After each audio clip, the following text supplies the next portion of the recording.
अस्सलाम वालेकुम। जी वालेकुम अस्सलाम। जी इरफान भाई, अभी मेरी आवाज आ रही जी आवाज क्लियर आ रही है, आप भी दिख रहे हैं। है?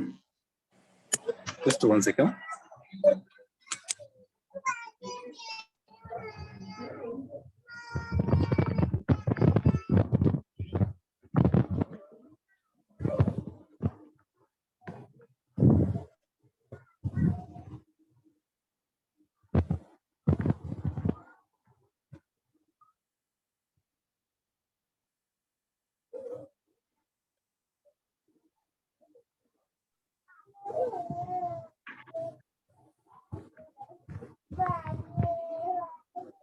हाँ, मेरा स्क्रीन शेयर हो रहा है ना? जी स्क्रीन भी शेयर हो रहा है। Okay okay.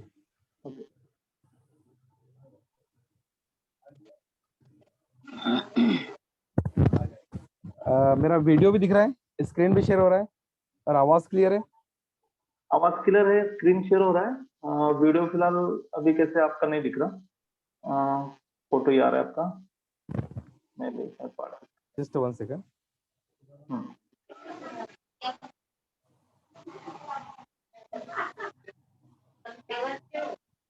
अभी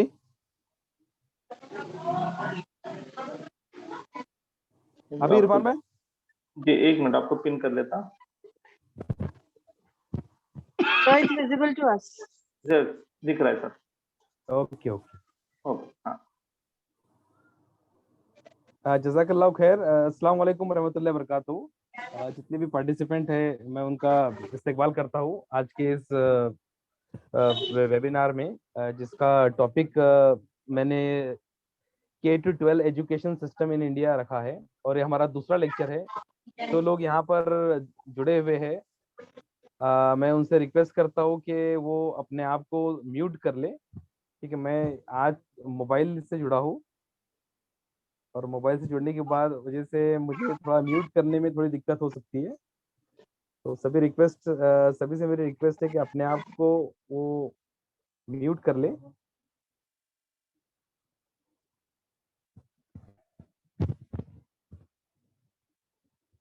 जी इरफान भाई, अगर मेरी आवाज बीच में कटती है तो आप बराए मेहरबानी मुझे थोड़ा इंटरप्ट कीजिए, या कोई भी साथी अगर इसमें होता है तो। खैर, जैसा कि मैंने आज एक हफ्ता पहले जो डिस्कस किए थे हम लोगों ने कि हमारा जो कंटेंट है, हम कंटेंट के हिसाब से जाने की कोशिश करेंगे जिस हिसाब से हमने सिलेबस को डिजाइन किया है। और सिलेबस को डिजाइन करने के साथ साथ हमारा जो पहला लेक्चर हुआ था, ये जो पूरी सीरीज जो चल रही है, जो नए लोग यहाँ पर जुड़े हुए हैं, मैं उनको बताता चलूँ कि ये करियर काउंसलिंग का एक फुल फ्लैश कोर्स है जो सैटरडे और संडे चलता है। जो टीचर्स के लिए, पेरेंट्स के लिए और ऐसे हजरात के लिए है जो दूसरों की हेल्प करना चाहते हैं, अपने बच्चों के लिए ये एक तरीके का अपने आप को प्रिपेयर करना चाहते हैं कि करियर की काउंसलिंग कॉम्पिटेंसी के साथ में किस तरीके से होती है। पहला लेक्चर हमारा, आज मैं रिवाइज कर दूं कि हमारा उस सारी चीजों के ऊपर था जो चीजें एक करियर काउंसलर को उन चीजों का इल्म होना चाहिए। करियर काउंसलिंग कहाँ से शुरू हुई, करियर काउंसलिंग का हिस्टोरिकल पर्सपेक्टिव क्या था, कैसे अलग अलग तरीके की करियर काउंसलिंग होती है, करियर काउंसलिंग का प्रोसीजर अगर हमको पूरा करना है तो किन किन नॉलेज की, किन किन एक्सपर्टाइज की हमको जरूरत पड़ सकती है, और उसको मजीद साइकोमेट्रिक टेस्ट क्या होता है, ये सारी चीजें हम लोगों ने डिस्कस की। आज का चूंकि टॉपिक जो है, अब हम लोग शुरू करेंगे। उसके तीन पर्सपेक्टिव थे। लास्ट लेक्चर में अगर आप लोगों ने निशानदेही की होंगे और मैंने बहुत सारे लोगों से सवालात पूछा था कि अगर आपको करियर काउंसलर बनना है तो आपको क्या चीज आनी चाहिए, वो कौन सी चीज है जो करियर काउंसलर को जरूरी है उसके इल्म में होना। उसमें से पहली चीज किसी ने कहा था कि उसको इंफॉर्मेशन और नॉलेज हर चीज का होना चाहिए। सेकंड चीज किसी ने कहा था कि उसकी प्रेजेंटेशन स्किल अच्छी होनी चाहिए, उसको समझते आना चाहिए, नॉलेज को तरतीब देते आना चाहिए। थर्ड चीज जो मैंने कहा था कि भाई कौन सी चीज होनी चाहिए, तो आप लोगों ने कहा था कि भाई टेक्निकल एक्सपर्टाइज चाहिए। टेक्निकल एक्सपर्टाइज से मुराद ये है कि करियर काउंसलिंग के दौरान डिफरेंट टाइप्स के जो टेक्निक्स होते हैं, जो जो टेस्ट होते हैं, जो एवेल्युएशन होता है और रिकमेंडेशन किस तरीके से करते हैं, इस तरीके का हमें इल्म होना चाहिए। ये कुछ बातों को हम लोगों ने डिस्कस किया था। अब चूंकि आगे की हम लोग कड़ी इसके जोड़ रहे हैं, अब हम लोग कोशिश करेंगे जो उसका पहला जो जुज है वो है नॉलेज। नॉलेज और डिफरेंट टाइप्स की जो फील्ड्स होती है उनकी इंफॉर्मेशन गैदर करना, उनको उनको किस तरीके से कॉम्पैक्टेबल तरीके से अपने आप में इम्बाइब करना है और किस तरीके से उसका इस्तेमाल करना है। तो इस्तेमाल करने से पहले अगर 10th स्टैंडर्ड के बाद में क्या होता है या 12th स्टैंडर्ड के बाद में क्या होता है, उसको समझने से पहले जरूरी हो जाता है कि हम लोग ये चीज को समझें कि अगर कोई पेरेंट्स हमारे पास आता है और पेरेंट्स हमको ये सवाल पूछता है कि भाई अगर मुझे कौन सा बोर्ड प्रेफर करना चाहिए, कौन सा बोर्ड मैं प्रेफर करूंगा तो मेरे जो डिजायर है, मेरा जो विजन है अपने बच्चे के ताल्लुक से वो फुलफिल हो जाएगा, या मेरे जो तवक्को है या मेरी जो दुआ है बच्चे से, वो दुआ अल्लाह ताला पूरी कर देगा अगर मैं उस कोर्स में बच्चे को या उस बोर्ड में बच्चे का, वो स्कूल में बच्चे का दाखिला कराता हूँ। खैर, ये सब चीजें जो है समझने के लिए फिर मैंने इसको क्या, इसको आम करने की कोशिश किया कि वो पेरेंट जो इस कोर्स में दाखिला नहीं लिए हुए, लेकिन वो पेरेंट जो स्ट्रगल करते हैं कि उनको थोड़ी बहुत एक गाइडेंस मिल जाए कि कौन सा बोर्ड हमारे लिए राइट तो नहीं कहेंगे, बैलेंस्ड है, क्योंकि हर कोर्स की अपने अपने जगह पे इंपॉर्टेंस है, कौन सा बोर्ड बेहतर है और कौन सा बोर्ड हमारे बच्चे के लिए सूटेबल है, या हमारे बच्चे की हमारी जो उम्मीद है उसको पूरा करने के लिए ये कोर्स साबित सही हो सकता है। तो इसीलिए हम लोग कोशिश करेंगे इस लेक्चर में, और इस लेक्चर में कुछ नए लोग भी जुड़े हैं जो कि सिर्फ अपने बच्चों के लिए इंफॉर्मेशन के लिए, नॉलेज के लिए यहाँ पर जुड़े हुए हैं। कुछ लोग हमारे जो पुराने करियर काउंसलिंग का जो कोर्स कर रहे हैं, सिर्फ सेकेंड लेक्चर है, जरूरी नहीं है कि वो लोग भी इसके अंदर कंटिन्यू कर सकते हैं। खैर, ये दो तरीके के लोग यहाँ पर हैं। तो सबसे पहले हम लोग जानने की कोशिश करेंगे कि इंडिया में या all around the world K-12 education system, ये K-12 ये कुछ बड़ा टर्मिनोलॉजी नहीं है। इसका मतलब होता है किंडरगार्टन टू 12th स्टैंडर्ड का एजुकेशनल सिस्टम, जो तकरीबन हर ममालिक में कंपलसरी माना जाता है, या बेशतर कोर्सेज, बड़े बड़े कोर्सेज इन्हीं के बाद होते हैं। तो कौन कौन से बोर्ड उसके लिए अवेलेबल है। फिर हम लोग देखेंगे कि स्टेट एजुकेशनल सिस्टम क्या होता है हमारा, स्टेट बोर्ड का सिस्टम क्या होता है। फिर हम लोग कोशिश करेंगे एक अच्छी तरीके से समझने की कि सीबीएसई जो होता है, सीबीएसई के बारे में हम लोग देखेंगे सीबीएसई का सिस्टम क्या है, सीबीएसई की खुसूसियात क्या है, सीबीएसई के ड्रॉबैक्स क्या है, या कि सीबीएसई किन चीजों पर फोकस करता है। फिर हम लोग आईबी देखेंगे, जो कि इंटरनेशनल बोर्ड है, जो कि बहुत मशहूर है, इंडिया के अंदर भी बहुत सारे इंटरनेशनल स्कूल इसको इससे अपने आप को एफिलेट कराए हुए हैं। फिर आईजीएससी या कैम्ब्रिज बोर्ड जो ये भी एक बहुत बड़ा इंटरनेशनल बोर्ड है, उसके बारे में हम जानने की कोशिश करेंगे। और फिर हम लोग जानने की कोशिश करेंगे, कुछ लोगों का जहन में सवाल उठ रहे होंगे कि आज के जमाने में होम स्कूल का भी कॉन्सेप्ट बहुत अच्छी तरीके से या बहुत जोरों खरोश से चल रहा है। तो हम लोग कोशिश करेंगे कि होम स्कूलिंग क्या होती है और होम स्कूलिंग की जरूरत क्यों महसूस होती है हमारे को इस पर्टिकुलर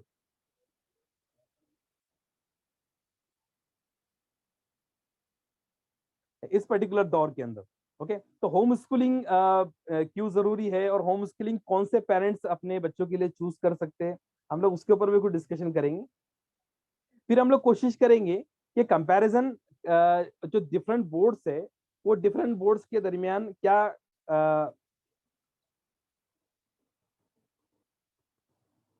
क्या कंपैरिजन हो सकता है, कौन सा कंपैरिजन हम लोग करें, या कौन सी चीजों को हम दिमाग में रख कर या फिर हम हमारे सिस्टम के अंदर ला कर उसको समझे, या किन वजूहात की बिना पर हम लोग डिफरेंट बोर्ड को सिलेक्ट करें।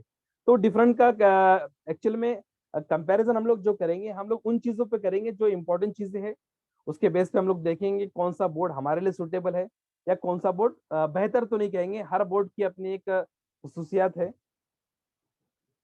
और उसके बाद में कुछ हम हमारे इनपुट्स देंगे कि how to select balance school for your child. ये मुझे जो लगता है अपने जाती तजुर्बे से, जाती साइकोलॉजिकल जो नॉलेज है उसकी बिना पर कौन सा स्कूल हमारे बच्चे के लिए बेहतर हो सकता है।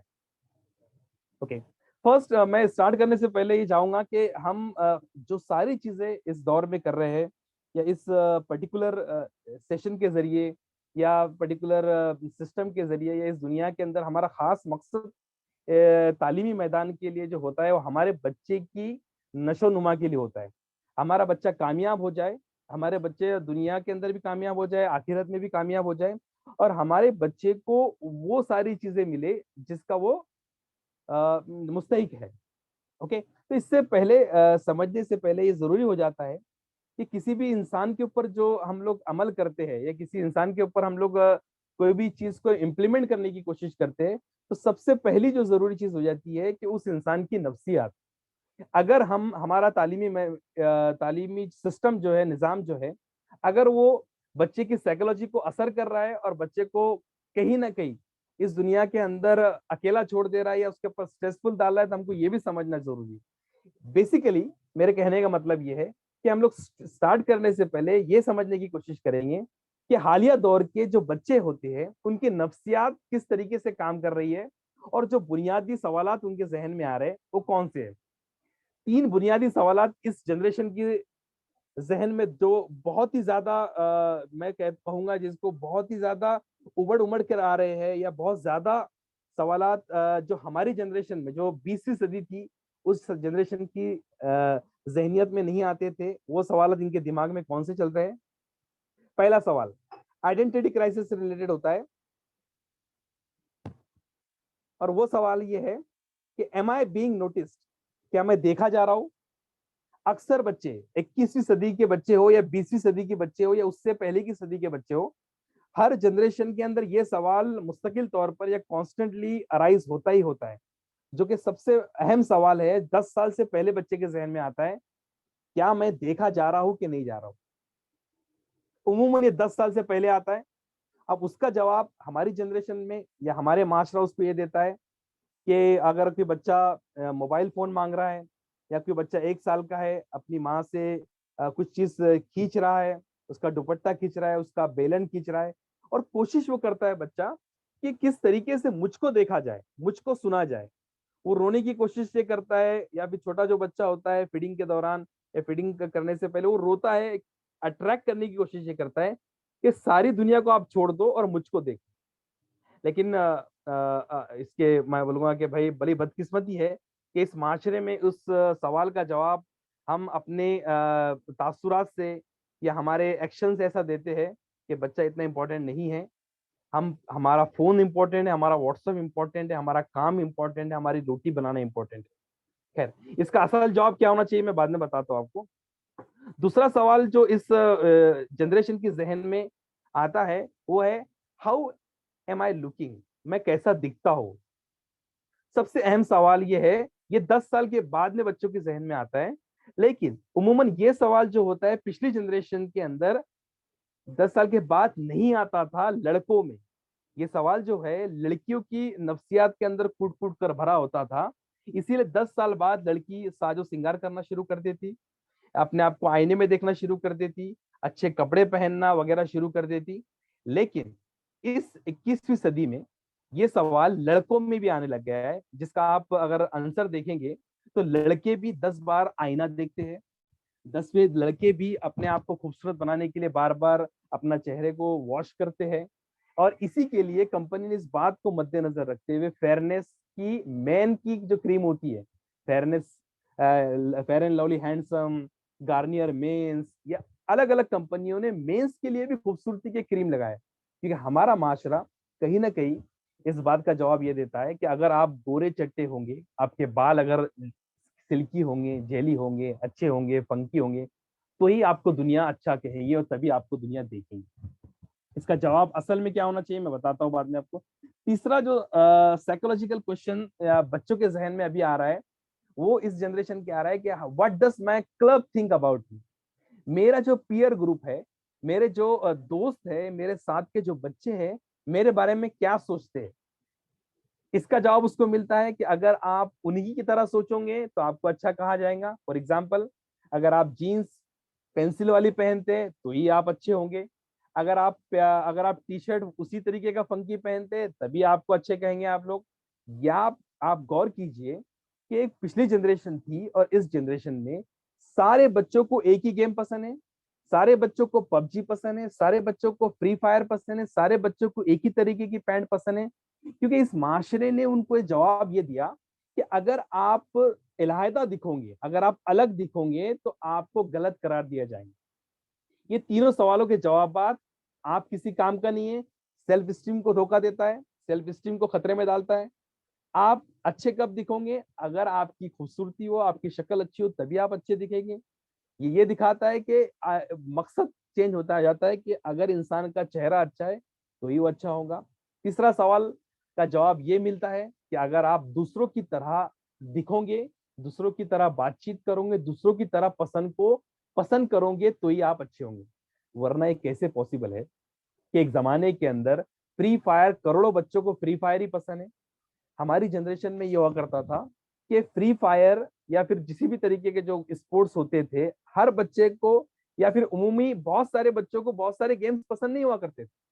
लेकिन ये जनरेशन में ये बात उमूमी तौर पे देखी जा रही है कि मैक्सिमम बच्चों को सेम सेम चीज पसंद है। इसके ऊपर मैंने एक आर्टिकल लिखा था बीच में कि हमारी सोच हमारी ना रही, यानी कहीं ना कहीं हमारी सोचों को कंट्रोल किया जाता है। हमारी साइकोलॉजी का फायदा उठाकर इस तरीके के trending videos, trending games, trending pictures, trending T shirts, कपड़े वगैरह को प्रमोट कर कर एक ही चीज को मार्केट में सेल किया जाता है। तो कहीं ना कहीं हमारी सोच को कंट्रोल किया जाता है। ये 3 सवालों के जवाब माशाल्लाह ये देता है। अब साइकोलॉजिकली या इस दौर के तालीमी निजाम की जिम्मेदारी ये होती है कि इनके सही जवाब दे। इसीलिए हम बच्चे को स्कूल के अंदर दाखिला करवाते हैं और हमारा मकसद ये होता है कि बच्चे को किस तरीके से हम लोग स्कूल में इन सवालों के जवाब बच्चे को देने के लिए हम लोग वहां भेजे, या फिर अगर कोई पेरेंट्स इतने कैपेबल ना हो कि वो अपने बच्चों की पूरी तरीके से नशोनुमा कर सके या पूरी तरीके से परवरिश या तरबियत कर सके, तो वो ये कोशिश ये करते हैं कि स्कूल का निजाम अमल में आया। पहले गुरुजी हुआ करते थे या फिर कुछ सिखाने वाले आपके उस्ताद हुआ करते थे और वो बच्चों को सिलेक्ट करते थे। आज हम जिस चीज के लिए डिस्कशन कर रहे हैं यहाँ पर, अभी यहाँ पर ऐसा हो गया कि गुरु को सिलेक्ट कर रहा है उसका शिष्य, यानी तालिब इल्म अब सिलेक्ट कर रहा है कि उस्ताद कौन होगा। ओके, तो इन तीनों सवालों के जवाब ही के लिए तालीम का निजाम अमल में आया। इन तीनों सवालों के जवाब क्या होंगे? पहला, कॉन्फिडेंस। अगर मुझको देखा जा रहा है कि नहीं जा रहा है, अगर तुझ में कॉन्फिडेंस होगा तो तुझको पूरी दुनिया देखेंगे। और कॉन्फिडेंस कौन सा? कॉन्फिडेंस उस लेवल का, कॉन्फिडेंस का जो हमारे क्या कहेंगे उसको हम लोग, रिलीजियस पर्सपेक्टिव में जो आंसर होना चाहिए कि अपने आप को इंपॉर्टेंस समझना, अपने आप को कीमती समझना, इतना कीमती समझना कि दूसरों को गैर कीमती समझे बगैर अपने आप को इंपॉर्टेंस देना। यानी मैं कीमती हूं, मेरे सेल्फ स्टीम बाकी है और मुझको देखा जाएगा तब जब मुझ में आला दर्जे का कॉन्फिडेंस होगा, लेकिन दूसरों को गलीज समझे बगैर, दूसरे को कमतर समझे बगैर। ये इस्लामी पैमाना बोलता है। सेकेंड जो चीज होती है वो होती है क्रिएटिविटी। दूसरा सवाल ये था कि अगर, सॉरी, दूसरे का जवाब क्रिएटिविटी नहीं, दूसरे का जवाब कैरेक्टर है। दूसरा सवाल हमारा ये था कि मैं कैसा दिखता हूं। अगर आपका कैरेक्टर आला है तो आप उम्दा दिखोगे। अगर आप मैटर नहीं करता है कि आप एपीजे अब्दुल कलाम हो, आपकी शक्ल कैसी है, आपके बाल कैसे, आपकी हाइट कैसी है, आपको उतना अच्छा आपका एसेंट हो या ना हो, लेकिन आपका कैरेक्टर आला है, आप इस देश के राष्ट्रपति बन सकते हैं। बराक ओबामा हो सकता है कि ब्लैक हो, लेकिन इस दुनिया के ताकतवर शहर, ताकतवर देश का प्रेसिडेंट बन सकता है। तीसरा सवाल कि मेरे दोस्त मेरे बारे में क्या सोचते हैं, उसका तालीम जवाब ये देता है। और तालीम का बुनियादी मकसद ये होना चाहिए कि क्रिएटिविटी को इम्बाइब करना। यानी उसका मतलब ये होता है कि अगर अगर आपको ये देखना है कि मेरे दोस्त मेरे बारे में क्या सोचते हैं, तो आप क्रिएटिव सोचो। यानी आप सवालात पूछने वाले बनो, आप तजाद करने वाले बनो, आपके एक पर्टिकुलर आपकी एक सोच हो। आज के जमाने में क्रिएटिविटी की डेफिनेशन ये हो चुकी है कि क्रिएटिविटी का मतलब सिर्फ और सिर्फ किसी चीज को एज इट इज एक्सेप्ट ना करना।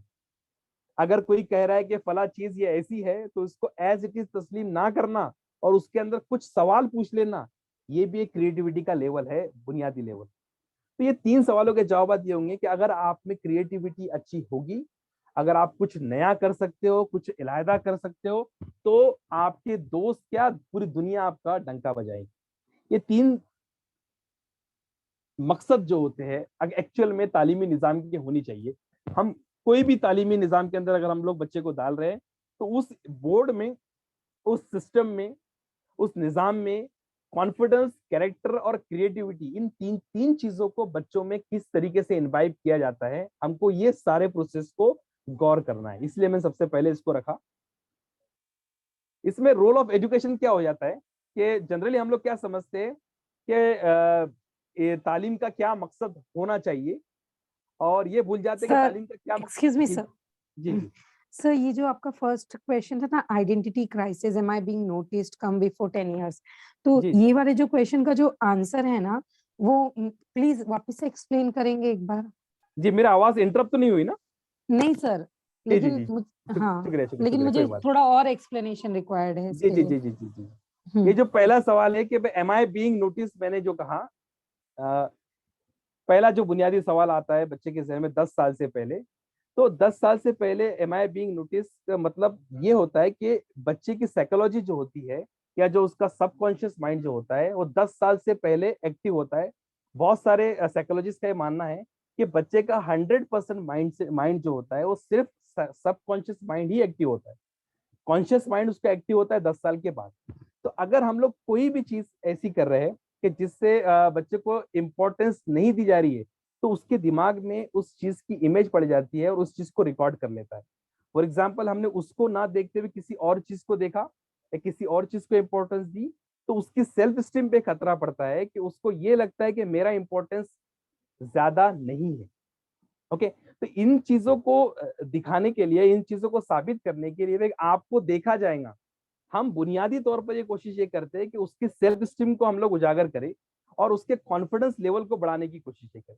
तो इसीलिए तालीम का निज़ाम अमल में आया, और तालीम के निज़ाम में जो पहली चीज होती है, तालीम का जो बुनियादी मकसद होना चाहिए, जो सदियों से होता था, कि बच्चों में कॉन्फिडेंस को कहीं ना कहीं से इम्बाइब किया जाए, कहीं ना कहीं से उजागर किया जाए। क्योंकि अगर कॉन्फिडेंस उसमें आता है, तो कॉन्फिडेंस में अपने आप की या सेल्फ स्टीम की या सेल्फ वर्थ को समझेगा। सेल्फ वर्थ को समझेगा, तो सेल्फ वर्थ को समझेगा कब? जब अपने आप को अहम समझेगा। अहम समझेगा तो जाहिर सी बात है, तब जाकर दुनिया भी उसको देखेगी। ओके, जैसे कि हम लोग अगर अक्सर देखते हैं कि वेस्टर्न वर्ल्ड के अंदर कॉन्फिडेंस का डेफिनेशन ये दिया जाता है, जो बेबाकी से हर बात को बोल दे।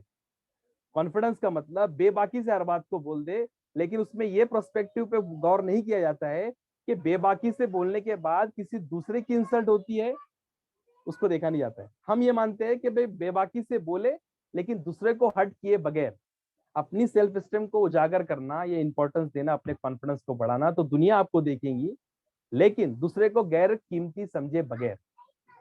समझे आप जी मैम? सर। जी जी जी। जी, क्लियर। मुत्तफिक हो? जी जी, जी जज़ाकल्लाह मैम। तो रोल ऑफ एजुकेशन में जो सबसे पहला सवाल हम लोग को पूछना चाहिए कि भाई तालीमी निज़ाम का या तालीम का क्या मकसद नहीं होना चाहिए। आज के दौर में ये सवाल बहुत रिलेवेंट है। हम लोग ये समझते हैं कहीं ना कहीं तालीम हासिल कर लूंगा तो मैं फाइनेंशियल प्रोस्पेरिटी पे पहुंच जाऊंगा, यानी दुनिया में माल कमाना आसान उसी वक्त है जब मैं तालीम हासिल कर लूंगा। ये तालीम का मकसद में से नहीं है। दूसरा एक मकसद कि मुझे रैंक मिल जाएंगे या ग्रेड मिल जाएंगे, तालीम मुझे हासिल हो जाएगी, या तालीम से मैं इसीलिए जा रहा हूँ खास तौर पर। ये दो मकसद तो बिल्कुल भी नहीं होने चाहिए कि सिर्फ तालीम का मकसद फाइनेंशियल प्रोस्पेरिटी है, यानी वेल्थ को अकुमुलेट करना, या फिर ग्रेड हासिल करना। ओके, क्या होना चाहिए तालीम का मकसद? Awareness about his potential and values. तालीम का मकसद, चाहे वो फर्स्ट स्टैंडर्ड में बच्चा पढ़ रहा है, वो 10वीं में पढ़ रहा हो, 12th में पढ़ रहा हो, या किसी भी स्टैंडर्ड में पढ़ रहा हो, मकसद सिर्फ ये होना चाहिए कि उसकी पोटेंशियल के ताल्लुक से उसको अवेयरनेस हो कि बच्चा किस चीज का हामिल है, कौन सी खुसूसियात उसके अंदर है, उसकी वैल्यूज कौन कौन सी है, उसकी पोटेंशियल कौन कौन सी है, और उसके ताल्लुक से उसको अपने आप में जो है कॉन्फिडेंस आए और वो उन चीजों के ऊपर काम करे। फॉर एग्जाम्पल मैं आपको बताऊं, ये जो स्पेशलिटी का और सुपर स्पेशलिटी का जो कॉन्सेप्ट है हमारे तालीमी निज़ाम के अंदर, वो क्यों है कि जब 10th स्टैंडर्ड तक बच्चा पढ़ता है और 10th स्टैंडर्ड तक उसको ये पता हो जाना चाहिए कि उसमें किस चीज का पोटेंशियल है। उसमें लिंग्विस्टिक का पोटेंशियल है, उसमें ह्यूमैनिटीज का पोटेंशियल है, उसमें साइंस का पोटेंशियल है, उसमें टेक्नोलॉजी का पोटेंशियल है, वो टेक्नोलॉजी में एक्सेल कर सकता है, चाहे वो पब्लिक स्पीकिंग में कर सकता है। ये सारी बातों को असल मकसद ये होना चाहिए कि उसको ये एहसास हो जाए कि मैं किस चीज के लिए बना हूं और मेरे में पोटेंशियल क्या है। और एक जो बुनियादी मकसद जो होना चाहिए कि how am of life is connected with the purpose of creation, कि मेरी जिंदगी का मकसद मकसद मेरे पर्पस ऑफ क्रिएशन से किस तरीके से जुड़ता है।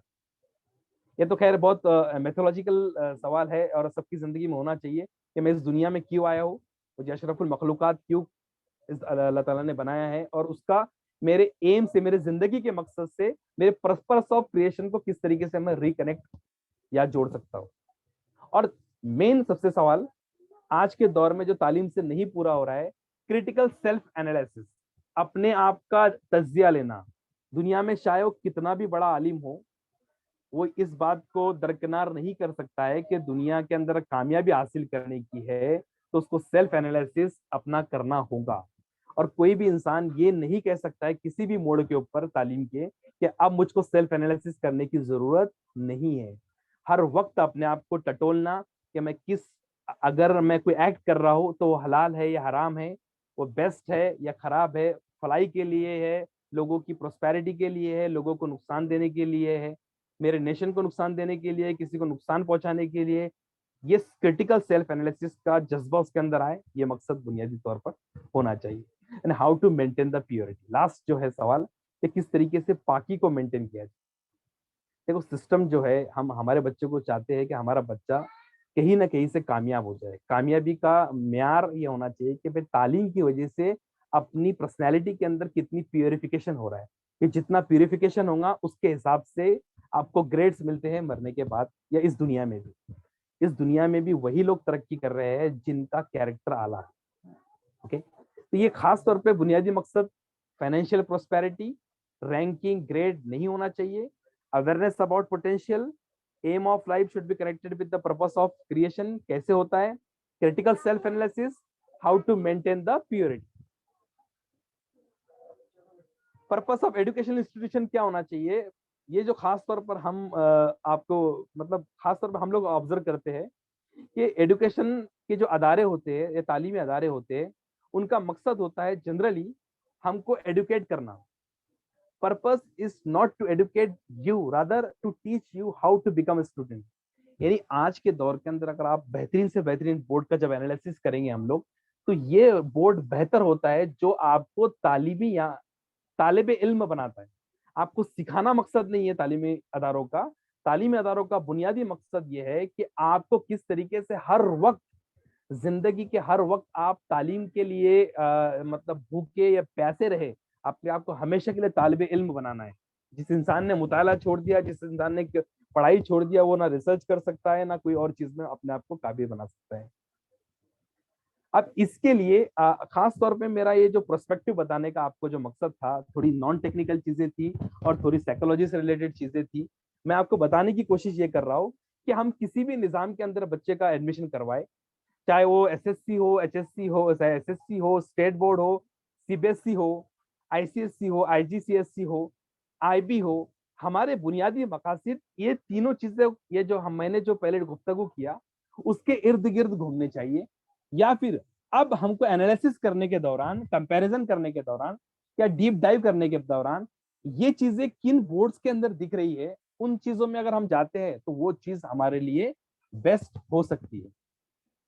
तालीमी निज़ाम किस तरीके से पूरे दुनिया में चल रहा है, खासतौर पर इंडिया में की बात हम लोग करें तो स्टेट बोर्ड एक बोर्ड है, दूसरा जो बोर्ड है सीबीएसई, आईसीएससी, आईबी, कैम्ब्रिज और आईजीसीएससी, या जिसको कैम्ब्रिज इंटरनेशनल एग्जामिनेशन भी कहते हैं। ये खासतौर पे मशहूर बोर्ड में से, या जो इंडिया के अंदर मैक्सिमम स्कूल्स जिनको एफिलेटेड है, ऐसे ये पांच बोर्ड पे हम लोग फोकस करेंगे। पहला जो बोर्ड है एसएससी बोर्ड, या हम लोग महाराष्ट्र की बात करें तो जिसको कहा जाता है एसएससी या HSC board, Maharashtra state board of secondary and higher secondary education. हर स्टेट का अपना एक बोर्ड होता है और हर स्टेट की जो स्टेट गवर्नमेंट होती है उस बोर्ड को गवर्न करती है, उसके सिलेबस को या फिर उसके सारे बोर्ड एग्जामिनेशन को या उसके सिस्टम को जो मैनेज करने का जो काम होता है, स्कूल जिस इलाके में मौजूद है उसके वहाँ के स्टेट बोर्ड के गवर्नमेंट का होता है। महाराष्ट्र में तकरीबन 21,000 एसएससी के स्कूल और 7,000 एचएससी के स्कूल है, जो कि 1965 के अंदर इसकी बुनियाद रखी गई। फोकस यहाँ पर होता है कि किसी तरीके से रीजनल लैंग्वेज को कंपलसरी किया जाए या रीजनल लैंग्वेज को फोकियत दी जाए या उसको फर्स्ट लैंग्वेज करके प्रेजेंट किया जाए। इंग्लिश सेकेंडरी लैंग्वेज होती है, लेकिन यहाँ पर महाराष्ट्र में ये एक फायदा है कि यहाँ पर वर्नाकुलर मीडियम के स्कूल्स भी अवेलेबल है, जिसमें फर्स्ट लैंग्वेज उर्दू भी है, फर्स्ट लैंग्वेज इंग्लिश भी है, और फर्स्ट लैंग्वेज मराठी भी है और गुजराती भी है। इस तरीके के वर्नाकुलर मीडियम के स्कूल्स भी महाराष्ट्र में चलते हैं। देगर जो बोर्ड्स होते हैं वहां पर इस तरीके के वर्नाकुलर मीडियम नहीं होते हैं। फ्यू सब्जेक्ट्स होते हैं और मैक्सिमम सब्जेक्ट कंपलसरी होते हैं। ऑप्शंस आपके पास में बहुत ही कम होते हैं। जूनियर कॉलेज में ही सिर्फ ऑप्शंस की ज्यादा तर देखा जाता है। आर्ट्स जो होता है 39 सब्जेक्ट्स में से ऑप्शनल सब्जेक्ट को सिलेक्ट करने का मौका देता है। साइंस जो है वो ऑफर करता है 20 सब्जेक्ट्स, और कॉमर्स ऑफर करता है कुछ 11 सब्जेक्ट के करीब, उसमें से बच्चे को सिलेक्ट करने होते हैं। उमूमी तौर पर 11 और 12 के अंदर 6 सब्जेक्ट होते हैं, जिसमें तकरीबन 4 सब्जेक्ट के करीब आपके कंपलसरी सब्जेक्ट होते हैं, और 2 सब्जेक्ट में आपको ऑप्शनल का सिस्टम होता है, जिसमें आप टेक्निकल या फिर आईटी वगैरह को भी ले सकते हैं किसी एक लैंग्वेज को छोड़कर, या बायोलॉजी को छोड़कर, या फिर बायोलॉजी की जगह, फिर मैथ्स की जगह पे आप लोग इकोनॉमिक्स ले सकते हैं, बायोलॉजी को छोड़ सकते हैं, वगैरह वगैरह। थ्योरी बेस्ड नॉलेज सिस्टम होता है। मैक्सिमम थ्योरी जो सिलेबस होता है वो थ्योरी होता है, जिसमें आपको जिसका एक नुकसान ये होता है कि सिलेबस थोड़ा थोड़ा सा लेंथी हो जाता है, और इतना डीप कॉन्सेप्ट एसएससी बोर्ड में नहीं हो पाते as compare to the other board, जिसकी वजह से किसी खास एक्स्ट्रा को करिकुलर एक्टिविटीज के अंदर कोई भी स्कूलों के अंदर खास तौर पर एसएससी के जो बोर्ड के जो स्कूल्स होते हैं वहां पर एक्स्ट्रा करिकुलर जो को करिकुलर एक्टिविटीज होती है उनके ऊपर इतना ज्यादा फोकस नहीं किया जाता है, क्योंकि मार्क बेस्ड सिस्टम होता है, सिलेबस हाई होता है, और इन्यूमरेबल फैक्ट्स और due to which student start mugging. यानी एक अफसोस की बात ये होती है कि सिलेबस होने की वजह से या फिर मार्क्स का सिस्टम होने की वजह से अक्सर बच्चे जो है वो रटने के ऊपर फोकस करते हैं, और रटने के ऊपर फोकस करने की वजह से जो कॉन्सेप्चुअल जो अंडरस्टैंडिंग होती है दूसरे बोर्ड के मुकाबले में वो एसएससी के अंदर उतनी नहीं हो पाती है।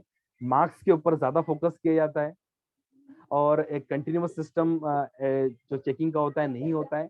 आपका लास्ट में एग्जाम जो होता है एसएससी और एचएससी का, वही अक्सर इम्पोर्टेंस का माना जाता है। अब इसमें थोड़ा जो वेरिएशन ये होते हैं कि अब ग्रेजुअली जो है स्टेट बोर्ड जो है वो सीबीएसई को कॉपी कर रहा है।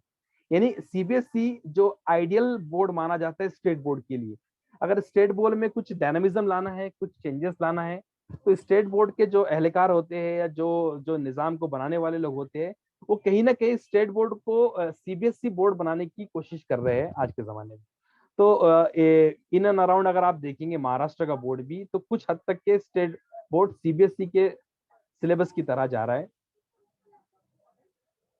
लेस हायर स्टडी बेनिफिट्स, अगर आप हायर स्टडी बेनिफिट की बात करें, अगर आपको यूरोप जाना है, अगर आपको अमेरिका जाना है, अब्रॉड में कहीं जाना है और सेटल होना है, और वहां पर अगर 12th स्टैंडर्ड के बाद में या 10th स्टैंडर्ड का पढ़ना है, तो आपको डिफिकल्टीज होती है, इतने खासा बेनिफिट नहीं मिल पाते, क्योंकि इंग्लिश के ऊपर इतना फोकस नहीं दिया जाता है।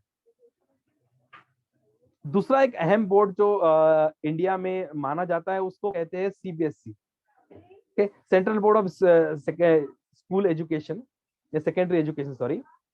ये सेंट्रल गवर्नमेंट का बोर्ड होता है, यानी ऐसा बोर्ड जिसको सेंट्रल गवर्नमेंट जो है वो गवर्न करती है, और सेंट्रल गवर्नमेंट का मकसद क्लियर होता है कि कहीं ना कहीं से तालीमी मैदान के अंदर एक कॉम्पिटिटिव सिलेबस को वो हम लोग हर वक्तन फौक्तन चेंजेस करते रहे। इसीलिए सिलेबस सीबीएसई का गवर्न होता है एनसीईआरटी के जरिए, और एनसीईआरटी अपने सिलेबस को डायनामिक रखने की कोशिश करती है। जैसे जैसी गवर्नमेंट चेंज होती है उसके सिलेबस में वेरिएशंस आते रहते हैं। इसकी बुनियाद 1962 में रखी गई। गवर्नमेंट का बोर्ड होना ये सबसे बड़ा इसका फायदा है। और अभी महाराष्ट्र के अंदर 21,000 से ज्यादा स्कूलें जो है सीबीएसई बोर्ड से एफिलेटेड है, जिसमें प्राइवेट स्कूल्स भी है, गवर्नमेंट स्कूल्स भी है, और सेंट्रल फंडेड गवर्नमेंट स्कूल्स भी है। ओके, 228 स्कूल है 25 कंट्री में, बहरीन, दुबई, सिंगापुर, मलेशिया, ऐसी कंट्रीज में भी सीबीएसई का बोर्ड लोग एफिलेट होते हैं। इंडिया का सीबीएसई बोर्ड वहां पर भी चलता है। ये बोर्ड खास तौर पर उन लोगों के लिए ज्यादा मुफीद होता है जिनका ट्रांसफर होता है, जिनका ट्रांसफर हो सकता है कि कंट्री में भी होता है, कंट्री के बाहर भी होता है, तो ऐसे लोग जो है वो सीबीएसई बोर्ड को प्रेफर करते हैं।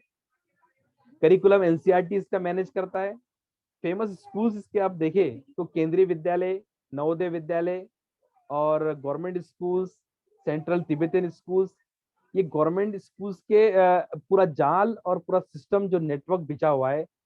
टॉप के स्कूल्स अगर सीबीएसई के माने जाए तो केंद्रीय विद्यालय और नवोदय विद्यालय होते हैं, जो कि हर जिले के अंदर ये होते हैं। कुछ रेलवे स्कूल्स होते हैं, वो भी सीबीएसई बोर्ड से एफिलिएटेड होते हैं, और बहुत सारे प्राइवेट स्कूल्स भी जो है वो सीबीएसई से एफिलिएटेड है। इसका सिलेबस जो है एनसीईआरटी बनाती है, जैसे कि सीबीएसई एक बोर्ड है और एनसीईआरटी उसके सिलेबस को प्रिंट करने की, पब्लिश करने की, उसको वक्तन फौक्तन चेंजेस करने की जिम्मेदारी एनसीईआरटी की होती है। Earlier NCERT used to conduct the JEE और नीट का एग्जाम भी। नीट जो होता है पहले कुछ एआईपीएमटी होता था और जेई नहीं हुआ करता था, आपका एआई ट्रिपल ही हुआ करता था। अब वो जेई के साथ में मर्ज हो गया है और नीट जो है एआईपीएमटी को रिप्लेस किया गया है नीट ने। अब इनको जो है एनसीईआरटी नहीं, एक गवर्नमेंट ने अलग से एक अपना एक सिस्टम शुरू किया है, एक बोर्ड बनाया है जिसको कहते हैं नेशनल टेस्टिंग एजेंसी, जो सिर्फ कॉम्पिटिटिव एग्जाम्स को कंडक्ट करती है। इसमें टेट वगैरह भी आते हैं, जिसका बहुत ही अच्छा सीबीएसई का रेपुटेशन मार्केट में है। फोकस करता है सीबीएसई अक्सर मैथ्स और साइंस पर। मैथ्स और साइंस पे फोकस करने का ये फायदा होता है कि जो बच्चे सीबीएसई बोर्ड में अपना दाखिला करवाते हैं, चाहे वो 8th स्टैंडर्ड में पढ़ रहे हो, 7th स्टैंडर्ड में पढ़ रहे हो, अगर वो कंपेयर किया जाए दिगर बोर्ड से, स्टेट बोर्ड से, तो जो उनका 8th स्टैंडर्ड का सिलेबस होता है, हो सकता है कि वो दूसरे बोर्ड के अंदर कुछ दो ग्रेड आगे के स्टैंडर्ड में पढ़ाया जा रहा है।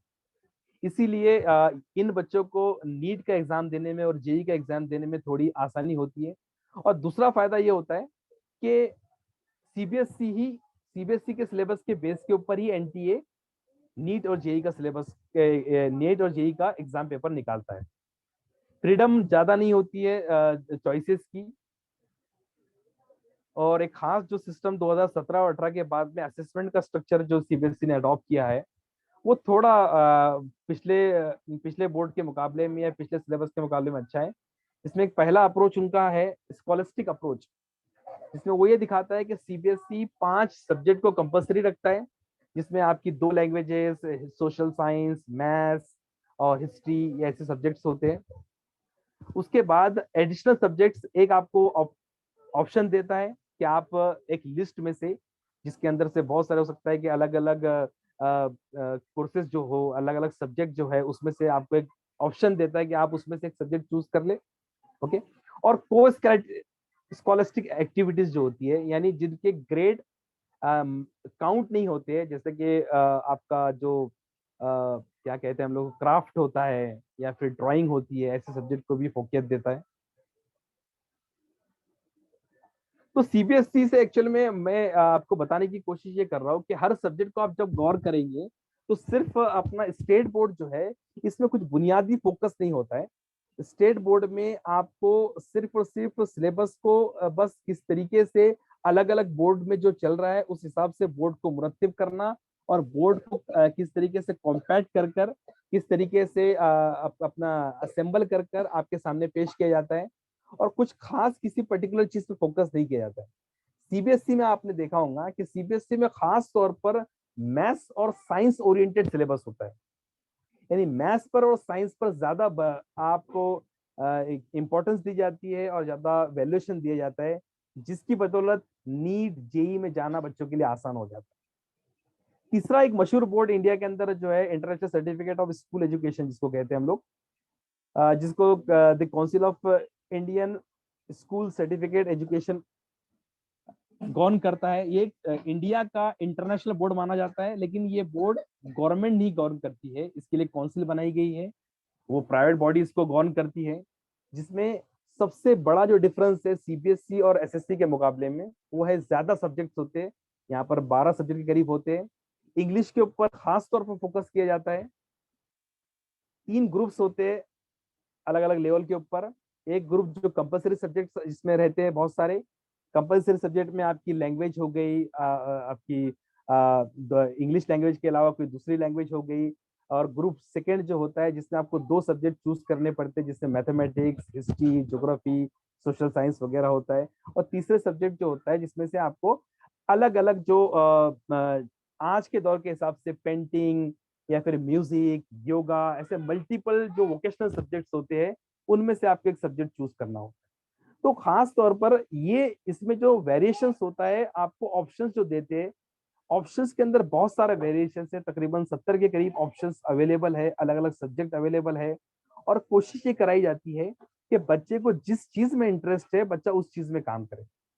लेकिन प्राइमरी जो फोकस होता है वो इंग्लिश लैंग्वेज पर होता है, और इसमें कोशिश ये की जाती है, सब्जेक्ट ज्यादा होने की वजह से हो सकता है कि ये सीबीएसई बोर्ड में एक चीज होती है कि, या फिर स्टेट बोर्ड में एक चीज होती है कि साइंस आपका कंबाइंड होता है। यहाँ पर आपका science, geography, sorry, biology, physics, chemistry के 3 सब्जेक्ट में अलग अलग डिवाइड होता है। तो लेंथी थोड़ा हो जाता है आपका सिलेबस, जिसमें फोकस कराया जाता है कि थ्योरी के साथ साथ आपको प्रैक्टिकल अप्रोच भी किस तरीके से दिया जाए। थोड़ा लेंथी सिलेबस, लेकिन सोसाइटी में या इंटरनेशनल अगर आप यूनिवर्सिटीज में देखा जाए तो थोड़ा गुडविल और एक अच्छी रेपुटेशन आपको मिलती है।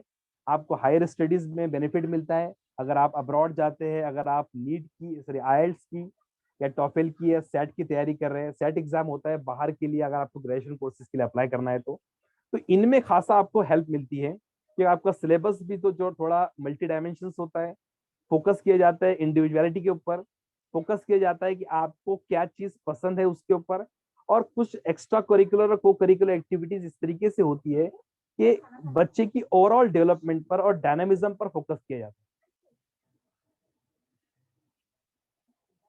और नेक्स्ट जो सबसे आज के मतलब इंडिया के अंदर सबसे अच्छा बोर्ड या सबसे महंगा बोर्ड जिसको कहा जाता है, इंटरनेशनल बैकलॉरेट, आईबी, जो कि 1968 के अंदर इसका स्टैब्लिशमेंट हुआ। हेडक्वार्टर्स इसका जेनेवा में है। इसकी वेबसाइट भी आप लोग ले सकते हैं, मैं ये सारा कंटेंट आपको शेयर कर दूंगा बाद में। तकरीबन पूरे ग्लोब, अक्रॉस द ग्लोब अगर आप कैलकुलेट किए जाए तो इसमें तकरीबन 6 लाख के करीब स्टूडेंट्स होते हैं। रफली 125 कंट्रीज के अंदर आईबी का सिलेबस पढ़ाया जा रहा है। इंडिया के अंदर तकरीबन 140 स्कूलें जो है वो आईबी का सिलेबस को ऑफर कर रही है। इसमें जो खास चीज जो हम लोग देखेंगे कि इसका करिकुलम क्या है, इसकी मेथोडोलॉजी क्या है, और असेसमेंट सिस्टम क्या है। करिकुलम पे अगर हम लोग जाते हैं तो इसका करिकुलम 3 हिस्सों में डिवाइड किया गया है। प्राइमरी ईयर्स प्रोग्राम, फिर मिडिल ईयर प्रोग्राम्स, और third one is the diploma programmes. Okay, जैसा कि हमारे यहाँ पर एसएससी में प्राइमरी, सेकेंडरी और हायर सेकेंडरी होता है या जूनियर कॉलेज होता है। सिमिलरली 10 स्टैंडर्ड 10 ईयर तक के आपका प्राइमरी ईयर प्रोग्राम्स, उसके बाद में 10 स्टैंडर्ड तक आपका मिडिल ईयर प्रोग्राम्स, और 11 12 जो होता है उसको आईबी बोर्ड में कहा जाता है डिप्लोमा प्रोग्राम्स। अब प्राइमरी ईयर प्रोग्राम की जो खासियत होती है, ये 3 साल के बच्चे से शुरू होता है 10 साल के बच्चे तक, यानी उमूमी तौर पर 5th स्टैंडर्ड तक। फोकस करता है जनरली एक्सपेरिमेंशियल लर्निंग के ऊपर, कहीं ना कहीं एक्सपेरिमेंट के जरिए, कहीं ना कहीं सिखाकर इस पे मैक्सिमम सिस्टम जो होता है, कोशिश कराई जाती है कि बच्चे को इन्वॉल्वमेंट किया जाए। बहुत सारी एक्टिविटीज, बहुत सारा बच्चों का इन्वॉल्वमेंट होता है ताकि उनको एक्सपीरियंशियल लर्निंग के जरिए उनकी लर्निंग हो। इंक्वायरी बेस्ड लर्निंग सिस्टम होता है। ये 2 चीजों के ऊपर खास तौर पर फोकस किया जाता है और स्टूडेंट को प्रिपेयर किया जाता है। A change agent for themselves means partners in learning. Focus a lot on transdisciplinary, यानी फोकस किया जाता है बच्चों को कि बच्चे इस सिस्टम का हिस्सा है। यानी अक्सर आप देखेंगे कि हमारे यहाँ पर एजुकेशन सिस्टम जो है वन वे एजुकेशन सिस्टम होता है। यहाँ पर जो सिस्टम होता है कि यहाँ पर बच्चे को ज्यादा पार्टिसिपेशन किया जाता है। जो बुनियादी मसाइल थे मैं जब डिस्कस कर रहा था शुरुआती दौर में, आप उसमें गौर करेंगे कि तालीमी मैदान में या स्कूल का खास मकसद सिर्फ और सिर्फ पढ़ाना नहीं है। स्कूल का मकसद है बच्चों को स्टूडेंट बनाना, तालिब इल्म बनाना। तो कहीं ना कहीं इंटरनेशनल बोर्ड्स के अंदर इस तरीके को फोकस दी जाती है कि बच्चे खुद स्टूडेंट बने और खुद अपने आप से सीखने की कोशिश करें और खुद से काम करने की कोशिश करें। बहुत सारे प्रोजेक्ट्स दिए जाते हैं अलग अलग लेवल के ऊपर, लेकिन अक्सर ऐसे प्रोजेक्ट्स जो होते हैं पेरेंट्स बनाते हैं इंडिया के अंदर। हम लोग उसी सिस्टम पर चल रहे हैं कि भाई ज्यादातर टीचर्स को करना चाहिए और कम हिस्सा जो है वो बच्चे करें। मिडिल ईयर प्रोग्राम जो होता है वो 6 स्टैंडर्ड से 10 स्टैंडर्ड तक चलता है।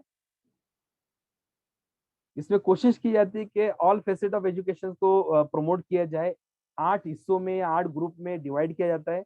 हर ग्रुप से बच्चे को एक सब्जेक्ट लेना होता है। आर्ट्स में से लैंग्वेज एक्विजिशन के ऊपर। यहाँ लैंग्वेज और लैंग्वेज एक्विजिशन से मुराद इस बोर्ड की ये होती है कि वो लैंग्वेज को सिर्फ सीखना नहीं मानते हैं, वो लैंग्वेज को सीखने से उनकी मुराद ये होती है कि उस कल्चर को भी पूरी तरीके से अडॉप्ट करना। यानी अगर मैं इंग्लिश लैंग्वेज समझ रहा हूँ तो इंग्लिश लैंग्वेज बहैसियत लैंग्वेज में ना सीखूं, उसको पूरा मैं एक्वायर करूं। उसको लैंग्वेज एक्विजिशन कहते हैं कि वहां का कल्चर कैसे होता है, क्या क्या सारी चीजों को कोशिश करके इनवाइब कराने की कोशिश करते हैं।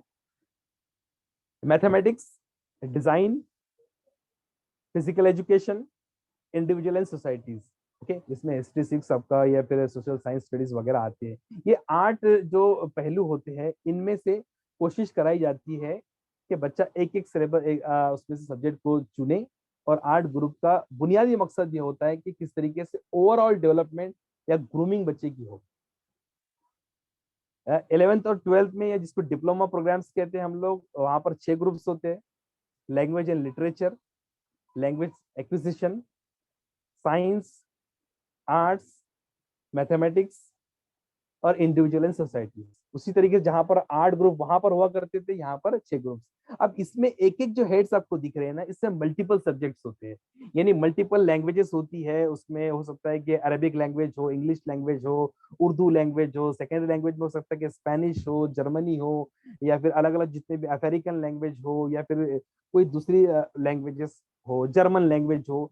मल्टीपल लैंग्वेजेस और मल्टीपल सिस्टम्स अवेलेबल है। यानी कहने का मतलब यह है कि vast variety of options are available in the IB boards. Okay, अब ये होने की वजह से इसका सबसे बड़ा बेनिफिट ये है कि स्किल ऑफ थिंकिंग इंडिपेंडेंटली बच्चे में उजागर होती है, बच्चे में महारत पैदा होती है, क्योंकि हर बच्चा जो है अपनी इंडिविजुअलिटी के हिसाब से, अपनी मुनफरदनेस जो होती है, जो डिफरेंशियलिटी होती है बच्चे की, उसके हिसाब से सब्जेक्ट को चूज करता है। तो वो जो सोच है, ये मुनफरिद सोच या डिफरेंस सोच जो है वो बच्चे में डेवलप होती है। और बच्चा सोचता है अलग अलग करियर के बारे में। इसका बेनिफिट ये होता है कि अक्सर आईबी बोर्ड वाले या आईसीएससी बोर्ड वाले बच्चे जिनकी ग्रूमिंग 360 डिग्री होती है, होलिस्टिक होती है, वो अक्सर आप लोगों ने देखा होगा जो लेस प्रिफर्ड कोर्सेज के बारे में सोचते हैं, जर्नलिज्म के बारे में सोचेंगे, मास कम्युनिकेशन के बारे में सोचेंगे, बायो इन्फॉर्मेटिक्स के बारे में सोचेंगे, या फिर आर्टिफिशियल इंटेलिजेंस के बारे में सोचेंगे, या फिर वो एंथ्रोपोलॉजी के बारे में सोचेंगे, या साइकोलॉजी करने के बारे में सोचेंगे। ये इसके खास एक्चुअल में बेनिफिट्स है। क्रिटिकल थिंकर्स होते, गौर फिक्र करने वाले होते। विंडो टू ग्लोबल यूनिवर्सिटी, सबसे बड़ा एडवांटेज आईबी का जो है कि मैक्सिमम ग्लोबल की जो यूनिवर्सिटीज होती है वो एक्सेप्ट करती है इनको दरवाजे खुले करती है। तकरीबन तकरीबन अगर आप देखेंगे तो 15,000 से ज्यादा यूनिवर्सिटीज जो है वो आईबी बोर्ड को दरवाजा खुला कर कर वेलकम करती है। ओके, कौन सी इसका सिर्फ यही है कि इसका जो एग्जाम होता है थोड़ा लेट होता है, और 10वीं का और 12वीं का रिजल्ट जो है वो आते आते जुलाई या अगस्त लग जाता है। जो एडमिशन प्रोसेस यहाँ स्टार्ट हो जाता है। कभी कभी आईबी बोर्ड जो होता है वो एक पहले से भी एक क्या कहते हैं हम लोग उसको, जैसे कि हमारा जो यूनिवर्सिटी का जो सिस्टम होता है, यूनिवर्सिटी वाले हमको एक पहले से एक सिस्टम, एक पास के प्रोविजनल सर्टिफिकेट देते हैं। ये लोग भी प्रोविजनल सर्टिफिकेट देते हैं, लेकिन कुछ कॉलेजेस उनको मानते हैं, कुछ नहीं मानते। सिर्फ यही इसका डिसएडवांटेज मुझे लगता है। अदरवाइज अगर ओवरऑल डेवलपमेंट में या होलिस्टिक डेवलपमेंट में अगर देखा जाए तो आईबी बोर्ड अच्छे बोर्ड में से माना जाता है दुनिया के। एक इंटरनेशनल बोर्ड जो है वो होता है कैम्ब्रिज इंटरनेशनल एग्जामिनेशन, जिसको गवर्न करती है कैम्ब्रिज बोर्ड जिसको कहा जाता है। हेडक्वार्टर्स इसका यूके में है। 160 कंट्रीज के अंदर, क्योंकि यूके से वाबस्ता है तो तालीमी मैदान में यूके एक जमाने में बहुत उम्दा हुआ करता था। इंडिया के अंदर भी आईसीएससी बोर्ड जो है वो इसी को ही कॉपी कर कर बनाने की कोशिश की गई है। 160 कंट्रीज के अंदर 10,000 से ज्यादा स्कूलें हैं।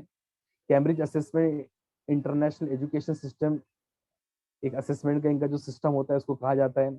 इंटर डिसिप्लिनरी अप्रोच है, और प्रेजेंटेशन स्किल्स के ऊपर ज्यादा फोकस किया जाता है। और जैसा कि IB में 3 स्ट्रक्चर का सिस्टम था, यहाँ पर 4 स्ट्रक्चर का सिस्टम है, यानी 4 स्ट्रक्चर सिस्टम इज देयर, जिसमें पहला जिसको प्राइमरी कहा जाता है,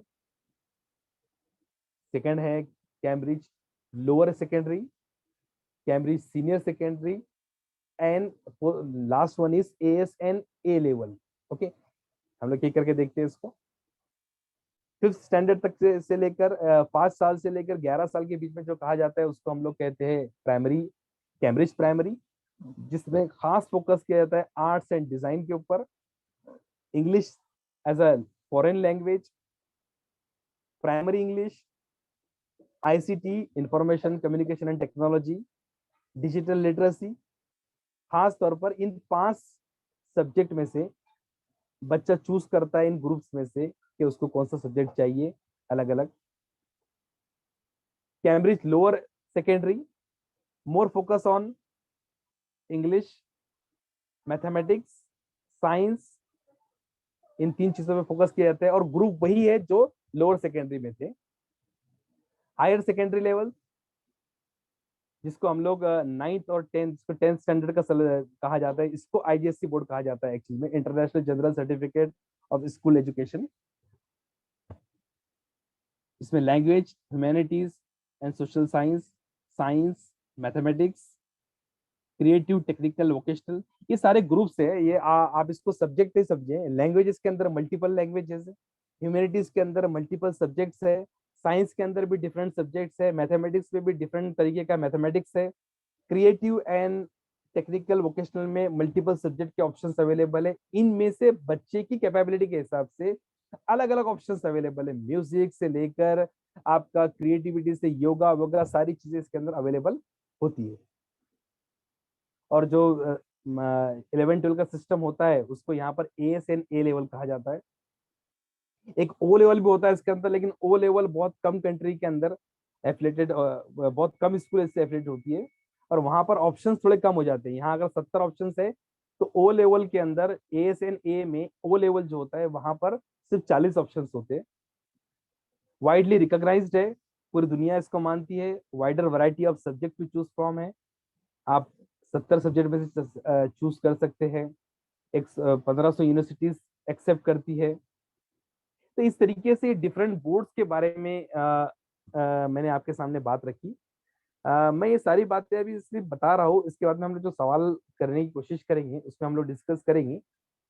एक सबसे जो लास्ट जो रहा जो सवाल सबके जहन में आता है आज के दौर के अंदर, कि भाई होम स्कूलिंग बहुत सी जगह पे प्रेफर की जा रही है।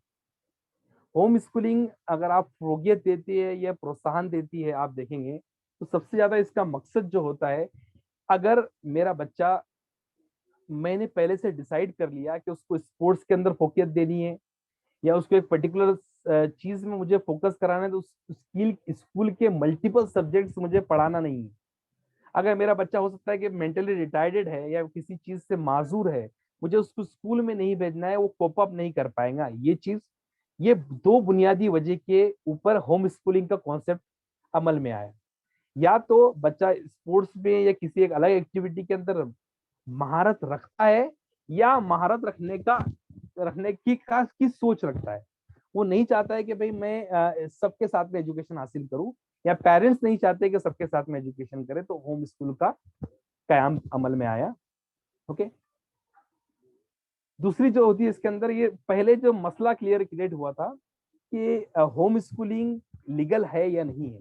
क्योंकि अगर आप देखेंगे RT का एक्ट जो है 2009 में जो आया था, वो ये कहता है कि 6 साल से 14 साल के बच्चे को तालीम लेना उसका बुनियादी हक है।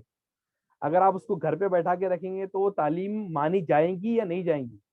तो एक गुजरात में एक लड़की होती थी, उसकी एक राइट पिटिशन उसने दायर की, और उसके बाद में उसको ये माना गया कि होम स्कूलिंग भी स्कूलिंग का हिस्सा है, लेकिन होम स्कूलिंग को 100% ग्रीन सिग्नल ये नहीं दिया गया, लेकिन होम स्कूल भी एक्सेप्ट की जाएंगी, ये कोर्ट ने इस बात को माना है 2015 के बाद। इसलिए स्कूलिंग के मेथड्स जो होते हैं, खासतौर पर कैम्ब्रिज भी इसके लिए प्रोग्रेस देता है, वो भी आप चाहे तो उसे एफिलिएशन कर सकते हैं, या खासतौर पर इंडिया के अंदर जो NIOS होता है, तो वो ओपन स्कूल का जो बोर्ड होता है, national institute of open schooling, इससे एफिलिएशन इसका होता है, इससे आप लोग एग्जाम्स वगैरह भी दे सकते हैं पढ़ाकर। इसका फायदा सबसे बड़ा ये होता है कि मैं अपने हिसाब से बच्चे को मॉड्यूलेट कर सकता हूँ। अगर मुझे इंडिविजुअल अटेंशन चाहिए तो पर्टिकुलर सब्जेक्ट के टीचर को घर पर बुलाकर मैं उसको पढ़ा सकता हूँ। मैक्सिमम मेरा बच्चा जो है हो सकता है कि क्रिकेट में या वॉलीबॉल में या फिर हॉकी में या किसी और स्पोर्ट्स के अंदर अपने आप को ज्यादा बिजी रखना चाहता है तो वो रख सकता है। तो इस तरीके से अपने हिसाब से मैनेजेबल जो सिस्टम हो सकता है उसको स्कूलिंग कहते हैं हम लोग। सब्जेक्ट के अंदर भी हमारे पास में ऑप्शंस होते हैं, कौन से सिलेक्ट सब्जेक्ट हम लोग चूज करना चाहते हैं, कौन से नहीं करना चाहते। ओके, अब ये कंपैरिजन की अगर बात करें तो हम लोग एक एक करके कंपैरिजन करेंगे, खास तौर पे तीनों बोर्डों के अंदर, चारों बोर्ड के अंदर। ठीक है, अगर कंपैरिजन की बात की जाए तो स्टेट बोर्ड हमारा कंपैरिजन में ये सारे बोर्डों के मुकाबले में थोड़ा कमतर साबित होता है, जिसके अंदर कुछ खास तौर पर मखसूस फोकस ना होने की वजह से हम लोग उसको इस कैटेगरी में ना लेते हैं। नंबर ऑफ स्कूल्स के ऊपर अगर कंपैरिजन किया जाए तो सबसे ज्यादा स्कूल्स अगर देखा जाए तो सीबीएसई के होते हैं, आईसीएसई और कैम्ब्रिज और आईबी के मुकाबले में। दूसरा जो फोकस रहता है कि भाई किस सब्जेक्ट के ऊपर फोकस किया जाता है। सीबीएसई में हम लोग अक्सर देखा है कि सीबीएसई, मैंने पहले भी डिस्कस किया कि साइंस और मैथमेटिक्स के ऊपर इनका सिलेबस इस तरीके से होता है कि बच्चे को कहीं ना कहीं साइंस और मैथमेटिक्स ज्यादा इंपॉर्टेंस दिखे, इस तरीके से प्रिटेंड या प्रेजेंट किया जाता है। आईसीएसई बोर्ड जो होता है मोर और लेस फोकस करता है तकरीबन सब सब्जेक्ट पर, लेकिन इंग्लिश के ऊपर थोड़ा ज्यादा फोकस दी जाती है, ज्यादा इंपॉर्टेंस दी जाती है। कैम्ब्रिज में और आईबी की ये खासियत ये है कि इनमें हर सब्जेक्ट का इंपॉर्टेंस उतना ही है जितना इंग्लिश, साइंस और मैथ्स का है। हमारा एसएससी बोर्ड भी कॉपी करता है सीबीएसई को, तो यहाँ पर भी आप देखेंगे तो इंग्लिश, मैथमेटिक्स और साइंस, इन्हीं तीन चीजों के ऊपर फोकस किया जाता है। मैक्सिमम स्कूल्स में अगर आप पूछेंगे कि कौन सा सब्जेक्ट फेवरेट है तो मैक्सिमम बच्चों का फेवरेट टीचर जो है वो मैथ्स वाला, साइंस वाला और इंग्लिश वाला ही होगा, क्योंकि इक्वल वेटेज ना देने की वजह से टीचर का भी इंपॉर्टेंस कहीं ना कहीं खत्म हो जाता है। बच्चे उन्हीं टीचर को गौर से और अच्छी तरीके से समझने की कोशिश करते हैं।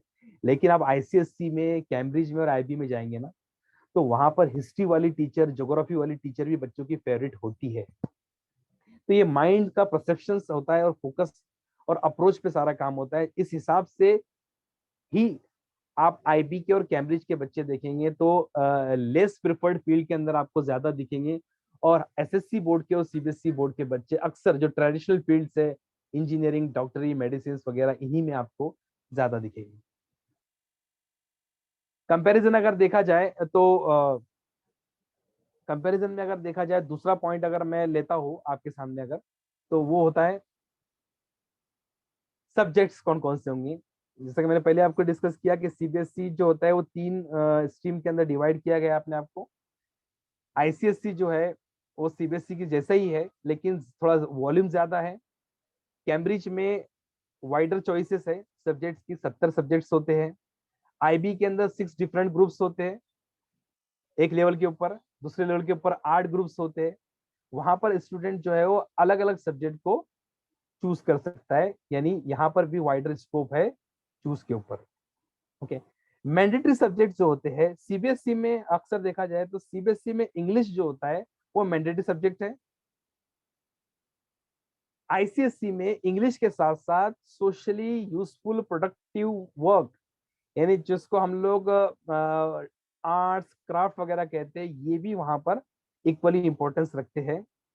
कैम्ब्रिज में जो होता है global perspective and research oriented system होता है, और आईबी में creativity, activity, service, extended essays, theory of knowledge, यानी कहीं ना कहीं ऐसा सिस्टम जो ओवरऑल डेवलपमेंट के ऊपर फोकस करे, ऐसे सब्जेक्ट्स जो है वो रखे जाते हैं। क्राइटेरिया फॉर असेसमेंट जो होता है सीबीएसई में मेमोराइज एंड रिकॉल कॉन्सेप्ट चलता है, याद करो और उसको लिख कर दिखाओ। आईसीएसई में understanding, skill development, knowledge and application के बेस के ऊपर, क्योंकि यहाँ पर एक्सपीरियंशियल लर्निंग का सिस्टम होता है। सिमिलरली आईबी बोर्ड और कैम्ब्रिज बोर्ड में भी वही सिस्टम होता है कि यहाँ पर मोर और लेस फोकस किया जाता है बच्चों को कहीं ना कहीं इन्वॉल्व करने के ऊपर। कॉम्प्लेक्सिटी अगर देखा जाए तो कॉम्प्लेक्सिटी का लेवल अगर तीनों चारों बोर्ड को कंपेयर किया जाए तो सीबीएसई थोड़ा लेस कॉम्प्लेक्स है, स्कोरिंग ज्यादा है, इतनी ज्यादा डेप्थ नहीं है, इतना ज्यादा कंटेंट नहीं होता है। आईसीएसई टफर जाना जाता है सीबीएसई के मुकाबले में, फोकस करता है specially on the English language, थोड़ा एडवांस सीबीएसई के मुकाबले में। कैम्ब्रिज जो होता है demanding students are assessed through their output through the years on various parameters, अलग अलग पैरामीटर्स से बच्चे असेस किए जाते हैं। Tough and demanding students evaluating on the various ways in addition to the exams. इनका सिस्टम जो होता है आईबी बोर्ड और खासतौर पर कैम्ब्रिज का, कि इवैल्यूएशन का सिस्टम बड़ा अच्छा होता है। Who should go for it, एक last parameter. Student who want to excel in competitive exams, जो खास तौर पे मैंने पहले ही कहा, ऐसे बच्चे जो सीबीएसई लेते हैं वो इनका प्रोस्पेक्टिव क्लियर होता है कि उनको नीट और या जेई के जो सिलेबस होता है उसके ऊपर थोड़ी फोकियत मिलती है, थोड़ा एक बेनिफिट मिलता है, इसलिए ये एक बेनिफिट मिलता है कि वो एग्जाम क्रैक हो जाते हैं। आईसीएसई में जो बच्चे ओवरऑल ग्रूमिंग चाहते हैं और ओवरऑल डेवलपमेंट करना चाहते हैं अपना, वो अपने बच्चों को डाले। और खास तौर पर आईबी जो होता है वो उन बच्चों के लिए होता है जो ये कोशिश कर रहे हैं कि हमको बाहर जाकर पढ़ना है, हमको कोशिश कर कर बाहर जाकर पढ़ना है। उन बच्चों के लिए अक्सर बच्चे आईबी बोर्ड वाले अंडर ग्रेजुएट कोर्सेज भी बाहर से करते हैं। ओके, और किसी को इंटरनेशनल इंटरनेशनल बोर्ड पढ़ना है, अलग तरीके से एक्सेप्टेबिलिटी लानी है, तो वो कोशिश करते हैं कि कैम्ब्रिज बोर्ड करें। यानी कैम्ब्रिज बोर्ड और आईबी बोर्ड के जो इंटेंशन है जो बच्चों के क्लियर हो जाते हैं। यानी अगर हम लोग, कुछ लोग ऐसे होते हैं जिनको अपने बच्चों को बाहर से पढ़वाना है, जिनको आईएलटीएस टोफेल क्लियर करवाना है, तो खसूसी तौर पर इनके अंदर उस तरीके का सिस्टम होता है और एक्सेप्टेबिलिटी भी बहुत सारी यूनिवर्सिटीज में होती है जो आईबी के रिजल्ट को एक्सेप्ट करते हैं। सेट आसानी से निकल जाता है जो एग्जाम देना पड़ता है एसएटी वाला। उसके बाद में बच्चा एसओपी अच्छे से बना लेता है, स्टेटमेंट ऑफ पर्पस जो बनाना पड़ता है किसी यूनिवर्सिटी में अप्लाई करने से पहले, या फिर जो दीगर जो चीजें होती है अपने आप को प्रूव करने के लिए जो स्टेटमेंट ऑफ पर्पस में लगता है, वो खास तौर पर इन बोर्ड में क्योंकि ओवरऑल ग्रूमिंग होती है तो आसानी से बेनिफिट होता है। यानी कैम्ब्रिज बोर्ड और IB board most suitably for the higher studies in abroad. और आईसीएससी ओवरऑल ग्रूमिंग के लिए आपका ये भी फोकस करता है, अब्रॉड एजुकेशन में बेनिफिट मिलता है इससे भी, आईएलटीएस वगैरह में, और इंजीनियरिंग और बेनिफिट की।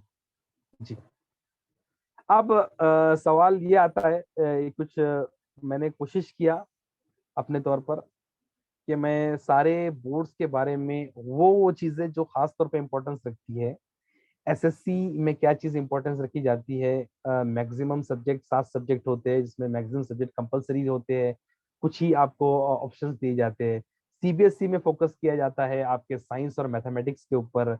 सीबीएसई में अभी भी कुछ जो 3 लेवल का जो असेसमेंट सिस्टम आया उसमें कोशिश की जा रही है कि ओवरऑल ग्रूमिंग के ऊपर भी फोकस किया जाए, कुछ ऐसे सब्जेक्ट भी मुलविस किया जाए जिसमें आर्ट्स म्यूजिक वगैरह का भी इन्वॉल्वमेंट हो और कुछ ऑप्शनल सब्जेक्ट भी आए। मोर और लेस फोकस करता है साइंस और मैथ्स के ऊपर। तीसरा जो बोर्ड हमने देखा आईसीएससी, वो मोर और लेस फोकस करता है इंग्लिश लैंग्वेज के ऊपर और बच्चे की ओवरऑल पर्सनालिटी डेवलपमेंट के ऊपर, ग्रूमिंग के ऊपर। नेक्स्ट जो दो इंटरनेशनल बोर्ड के बारे में हमने डिस्कस किया, एक का इंटेंशन तो क्लियर होता है कि अगर आपको बाहर से पढ़ाई करना है तो आप आईबी बोर्ड में एडमिशन ले लीजिए, या फिर आपको इंटरनेशनल एक्सपोजर चाहिए तो आप आईजीएससी बोर्ड या कैम्ब्रिज बोर्ड के ऊपर अपने बच्चों को डाल सकते हैं। तो इस तरीके से ये डिफरेंट बोर्ड्स के बारे में और होम स्किलिंग के बारे में हम लोगों ने डिस्कस किया, उनका कंपैरिजन किया। और कंपैरिजन करने का तो कुछ जो पहलू थे डिफरेंशियल की कॉम्प्लेक्सिटी के ऊपर, या फिर दूसरी चीज जो हम लोगों ने देखी कि उनका सब्जेक्ट के फोकस के ऊपर, कौन से सब्जेक्ट होते हैं, बेनिफिट्स के ऊपर, ये सारी चीजें हम लोगों ने डिस्कस करने की कोशिश की है। अब मेरा जो मानना है कि इन सारे बोर्ड्स को समझने के बाद, मैंने पहले भी अपना एक अपना ओपिनियन आपके सामने पेश किया था साइकोलॉजिकल पर्सपेक्टिव से।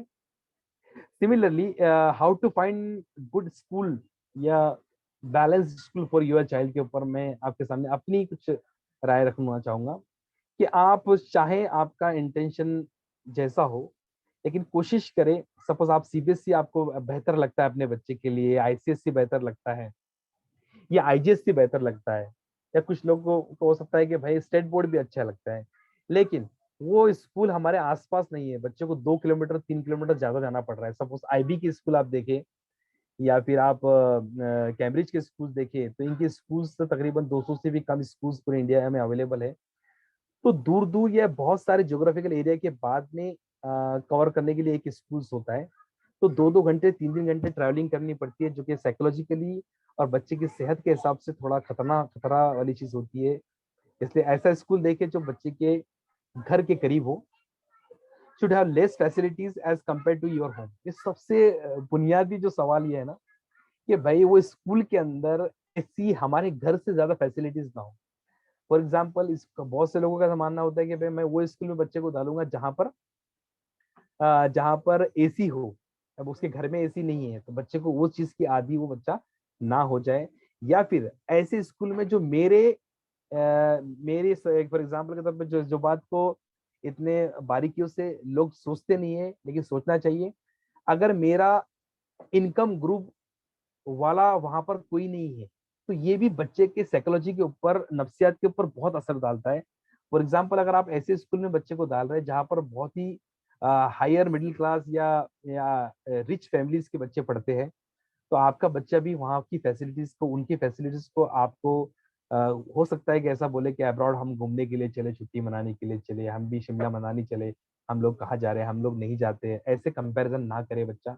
इनको भी देखना है आपको कि बच्चों का सराउंडिंग कैसा हो। इसी के लिए ऐसी बातों को जो सॉल्यूशन देने के लिए कभी कभी होम स्कूलिंग भी एक बहुत अच्छा सॉल्यूशन माना जाता है। तीसरी बात मैं कहूंगा आपके सामने कि school should focus on the holistic development, not only academic excellence. सिर्फ एकेडमिक एक्सेलेंस पे स्कूल फोकस ना करे। बहुत सारे स्कूल्स का ये रवैया हो गया है कि स्कूल के अंदर सिर्फ और सिर्फ बात की जाती है ग्रेड्स की और मार्क्स की। होलिस्टिक डेवलपमेंट की बात खास तौर पे जो हमारे स्टेट बोर्ड के स्कूल्स होते हैं वहां नहीं की जाती है। कुछ स्कूल्स अभी माशाल्लाह अल्हम्दुलिल्लाह इसके ऊपर काम कर रहे हैं और होलिस्टिक डेवलपमेंट के ऊपर भी काम कर रहे हैं। प्रोजेक्ट्स, बच्चे को ग्रूमिंग करना, बच्चे की कम्युनिकेशन, बच्चे की स्टेज डेयरिंग, कल्चरल और आर्ट्स का की क्वालिटीज को इनवाइव करना, ये सारी चीजें अगर बच्चे को मिल रही है कोई स्कूल्स के अंदर, तो आप वो स्कूल्स को फोकियत दे। सिर्फ एकेडमिक एक्सेलेंस से कामयाबी नहीं मिलती है। School focus on both parents and school development. आप ऐसे स्कूल पे फोकस करें जो स्कूल पेरेंट्स के ऊपर भी फोकस करता है। पेरेंटिंग के वर्कशॉप, पेरेंट्स को किस तरीके से होना चाहिए, पेरेंट्स की ग्रूमिंग, पेरेंट्स का इन्वॉल्वमेंट, पेरेंट्स को फीडबैक सिस्टम में इन्वॉल्व करना, ऐसा स्कूल्स को आप फोकियत दे आपका इंट्रोगेशन या आपका इंक्वायरी करने के दौरान। स्कूल शुड हैव काउंसलर और साइकोलॉजी। सबसे बड़ा मसला आज के दौर के अंदर कि एजुकेशन पॉलिसी, जो पुरानी पॉलिसी थी और नई पॉलिसी में भी एक बात पे फोकस दी गई है कि every school should have a career counsellor और साइकोलॉजिकल काउंसलर। लेकिन ये चीज नहीं होती है। बहुत सारे स्कूल्स के अंदर इन हाउस काउंसलर नहीं होते हैं। बहुत बार बच्चा अपनी प्रॉब्लम को अपने हम लोगों के पास डिस्कस नहीं कर पाता है। कभी कभी टीचर्स के बाद भी डिस्कस नहीं कर पाता है। उसको एक ऐसा आदमी चाहिए जो उस बात को गौर से सुने और बेहतरीन तरीके से उसके अंदर कुछ उसकी बात को समझे। इसलिए काउंसलर होना बहुत जरूरी होता है स्कूल्स के अंदर। आप ये चीजों को इंक्वायरी कीजिए। उसके बाद और मैं कुछ आपको कहना चाहूंगा। बैलेंस स्कूल में इसलिए कह रहा हूँ यहाँ पर कि भाई राइट स्कूल कहना गलत टर्मिनोलॉजी है, क्योंकि सभी स्कूल अच्छे हैं। राइट स्कूल से बेहतर मैं बैलेंस, जो सब चीजों को बैलेंस करे, ऐसा स्कूल। आप स्कूल की फिलोसॉफी को देखिए कि स्कूल की फिलोसॉफी क्या है। अगर आपको फिलोसॉफी देखने के लिए वहां के आप टीचर से मिल सकते हैं, उनकी वेबसाइट देख सकते हैं, उनके विजन को देख सकते हैं, उनके मिशन को देख सकते हैं। भाई बहुत सारे स्कूल्स कहते हैं, जैसे कि लातूर में एक कॉलेज है शाहू महाराज शाहू कॉलेज, जहाँ से हर साल नीट में तकरीबन 300-400 बच्चे जो है गवर्नमेंट कॉलेज में सिलेक्शन होता है। तो उनकी फिलोसॉफी क्लियर है कि हमारे 80% 70% बच्चे जो है नीट क्लियर करने चाहिए। सिमिलरली कौन से कुछ स्कूल्स होते हैं जो स्पोर्ट्समैन प्रोड्यूस करते हैं। तो ऐसे हर स्कूल के अलग अलग उनके विजन मिशंस होते हैं। आप उनको देखिए, वो उनकी फिलोसफी अपनी फिलोसफी से अगर मैच होती है तो आप एक अच्छा फैसला ले सकते हैं। कौन सा बोर्ड सिलेक्ट करें। आप बोर्ड्स के ताल्लुक से मैंने आपको एक मजीद इंफॉर्मेशन दिया। इसके सब्जेक्ट कौन से होते हैं, सब्जेक्ट में कौन कौन से वेरिएशंस होते हैं। तो मैं सारे पार्टिसिपेंट्स को इसका पीडीएफ भी भेजने की कोशिश करूंगा कि एक पूरे लेक्चर के अंदर सारे सब्जेक्ट को एक एक करके गिनाना ये भी पॉसिबल मेरे लिए नहीं था। इसका असेसमेंट प्रोसेस कैसा होता है, ग्रेडिंग कैसी होती है, इसकी भी चाहे तो मैं आपको सारी पीडीएफ वगैरह सेंड करने की कोशिश करूंगा। आप फुर्सत में उसको पढ़ सकते हैं, क्योंकि 2 घंटे के अंदर या 1.5 घंटे के अंदर सारी बातें आपके साथ में पॉसिबल नहीं थी। जो हाईलाइटेड पॉइंट थे जिनको हम लोग कंपेयर करने के लिए यूज कर सकते हैं, वो आपके सामने बोर्ड किया मैंने। तो ये देखना कि भाई अगर मैं उस स्कूल को प्रेफर कर रहा हूँ, तो वो जो बोर्ड जो मैं चूज करना चाहता हूँ, जिसमें वैरायटी ऑफ सब्जेक्ट्स होते हैं या जिसमें पर्टिकुलर चीज के ऊपर फोकस किया जाता है, वो अगर नहीं है तो मैं बेहतर करूँ कि उसको मैं चूज ना करूँ इस स्कूल को। राइट इंफ्रास्ट्रक्चर से मुराद मेरी ये है कि मखसूस निजाम वहां पर इंफ्रास्ट्रक्चर का है या नहीं। बहुत सारे स्कूल्स ऐसे जो स्लम्स में भी चलते हैं, बहुत सारे स्कूल्स ऐसे होते हैं जहां पर वो फैसिलिटीज नहीं होती है जो फैसिलिटीज होनी चाहिए। स्टूडेंट फैसिलिटीज देखो, राइट इंफ्रास्ट्रक्चर से मेरी मुराद ये नहीं है कि वहां पर एसी होना चाहिए। आप राइट इंफ्रास्ट्रक्चर से ये देखिए कि वहां पर क्लासरूम के अंदर जो बेंचेस का निजाम है, ये भी मत देखिए कि बेंचेस वहां पर इंडिविजुअल बेंचेस है कि एक बेंच के ऊपर 2 बैठते हैं, ये भी उसमें नहीं आता है। राइट इंफ्रास्ट्रक्चर से मुराद मेरी ये है कि वहां पर एडुकेट स्पेस अवेलेबल है या नहीं है, वहां पर जो सिस्टम होता है या स्मार्ट बोर्ड्स होते हैं, जो गैजेट्स वगैरह आज के जमाने में टीचिंग एड में लग रहे हैं, वो अवेलेबल है या नहीं है, ग्राउंड्स अवेलेबल है या नहीं है, स्टूडेंट और फैकल्टी का रेशियो, ये बहुत सारे पेरेंट्स पूछते नहीं है स्कूल्स में कि भाई कितने टीचर्स, कितने पेरेंट स्टूडेंट के ऊपर एक टीचर्स आपके यहाँ पर अवेलेबल है। जनरली ये 20-25 से ऊपर नहीं होना चाहिए, लेकिन बहुत सारे स्कूल्स में 30 अबोव भी रेशियो होता है कि 30 स्टूडेंट के ऊपर एक टीचर। तो आप स्टूडेंट और फैकल्टी का रेशियो जो है उसका रिसर्च कर लीजिए उस स्कूल के बारे में जहां आप एडमिशन लेना चाहते हैं। स्पोर्ट फैसिलिटीज अवेलेबल है कि नहीं, स्पोर्ट इंफ्रास्ट्रक्चर से मेरी मुराद ये है कि मखसूस सब्जेक्ट्स के मखसूस स्पोर्ट्स के लिए टीचर्स अवेलेबल है कि नहीं। एटलीस्ट फिजिकल एजुकेशन वाले टीचर्स तो होते ही होते हैं, कभी कभी बहुत सारे स्कूल्स ऐसे होते हैं जो अलग अलग स्पोर्ट्स को बाकायदगी से प्रमोट करते हैं और बाकायदगी से वहां पर ट्रेनर्स वगैरह अवेलेबल होते हैं, तो वो फैसिलिटीज अवेलेबल है या नहीं वहां पर। आर्ट्स एंड कल्चर का इंफ्रास्ट्रक्चर ये बहुत ज्यादा जरूरी होता है दूसरों आर्ट्स और कल्चर को समझने के लिए, दूसरे कल्चर को समझने के लिए। वहां पर उस तरीके के क्या सिर्फ वहां पर एनुअल डे के ऊपर ही बच्चों से एक्टिविटीज कराई जाती है, या साल भर एक्टिविटीज चलती है, साल भर इस तरीके का निजाम है, ये चीज को समझना बहुत जरूरी है। सेफ्टी पैरामीटर्स कौन कौन से, अगर वहां पर बस का निजाम है तो बस में कोई अटेंडेंट अवेलेबल होता है कि नहीं, या स्कूल के अंदर फायर फाइटिंग वगैरह या फिर जो भी सिस्टम जरूरी होते हैं सेफ्टी के पैरामीटर के हिसाब से, वो सारी चीजें मुहैया है या नहीं। एग्जिट डोर वगैरह, एग्जिट लैडर वगैरह, इमरजेंसी लैडर, ये बहुत सारी चीजें अभी आज के जमाने में बहुत सारी स्कूल जो नई स्कूल बन रही है उनको ओसी सर्टिफिकेट नहीं मिलता है जब तक कि सारे सेफ्टी पैरामीटर्स पूरे नहीं कर पाते। लेकिन बहुत सारी पुरानी स्कूलें वैसी चल रही है। आप कोशिश करें कि ज्यादा से ज्यादा चीजें हम लोग को मिल जाए। मेन सबसे बड़ा मसला quality of teachers. Quality of teachers किस लेवल के टीचर्स है, ये टीचर्स आपको कोई बताएगा तो नहीं अपनी डिग्री। डिग्री तो खैर सबकी कॉमन होती है, बीएड डीएड वगैरह या जो भी सिस्टम एमएड वगैरह लगता है, लेकिन क्वालिटी ऑफ टीचर से मेरी मुराद ये है कि बच्चों से आप इंट्रोगेशन करें, वहां पर जो पेरेंट्स मिलते हैं पढ़ते हैं कि कौन से सब्जेक्ट अच्छे हैं, कौन से टीचर्स अच्छा पढ़ाते हैं और बराबर पढ़ाते हैं कि नहीं पढ़ाते हैं, इन्वॉल्वमेंट बराबर है या नहीं है, ये सारी चीजों को देखने की कोशिश की। Does school have teachers training calendar, ये बहुत ही कम स्कूल्स में होता है। अगर आप अगर रिसर्च कर रहे हैं तो रिसर्च में मेरी तरफ से मैंने ऐड करने की कोशिश ये किया कि आप टीचर्स ट्रेनिंग कैलेंडर वहां पर देखें।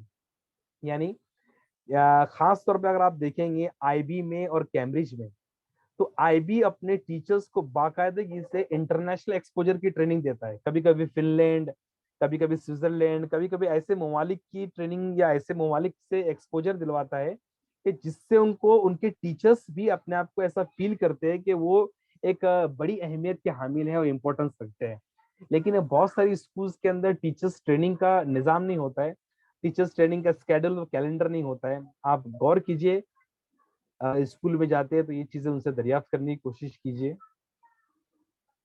IB emphasizes on teachers training, जैसे मैंने क्या कहा आपको,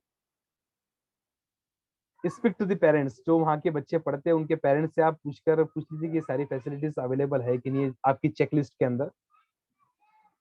school should have proper feedback mechanism. सबसे बड़ी चीज कि स्कूल जो है अपनी गलतियों को मानने वाला हो, जहां पर बाकायदा पेरेंट टीचर एसोसिएशन होती है, पेरेंट टीचर एसोसिएशन के अंदर सवाल जो पूछे जाते हैं वो ग्रीवेंसेस के ऊपर सोल्यूशन किया जाता है कि नहीं किया जाता है। मैं आपको बताऊं अपनी खुद की एग्जांपल, मेरा बच्चा जहां पर पढ़ता है वहां पर ये मैकेनिज्म है ही नहीं। फीडबैक मैकेनिज्म नाम की कोई चीज है ही नहीं। कोई भी सवाल अगर आप पूछते हैं फीस के ताल्लुक से या फिर कोई कोई मसले के ताल्लुक से, तो आपकी बात बहुत ही मतलब लाइटली ली जाती है। मतलब कोई कोर्स करेक्शन नाम की चीज, गलतियां हो रही तो एक्सेप्ट करने वाली चीज बिल्कुल ना के बराबर है। तो ऐसी चीजों में क्या होता है, कभी कभी हमको कोई डिससेटिस्फेक्शन लगता है कि कहीं ना कहीं हम स्कूल के गुलाम तो नहीं है।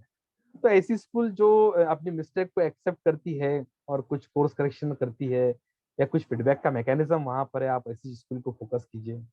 और लास्ट बस नॉट द लीस्ट, किसी स्कूल को चूज करने से पहले आप देख ले कि वहाँ के अलुमनाई का नेटवर्क कैसा है, या वहाँ के बच्चे कौन कौन सी फील्ड में गए हैं। अगर वो स्कूल के बोर्ड के ऊपर, उनकी वेबसाइट के ऊपर या कहीं पर आपको मिल रहा है, तो आप कोशिश कीजिए जिस जैसा कल्चर होता है वैसे ही बच्चे आगे ग्रूम होते हैं, वैसे ही आगे जाते हैं।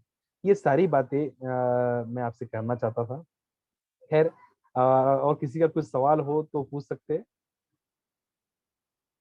हम ओपन करते हैं सेशन को।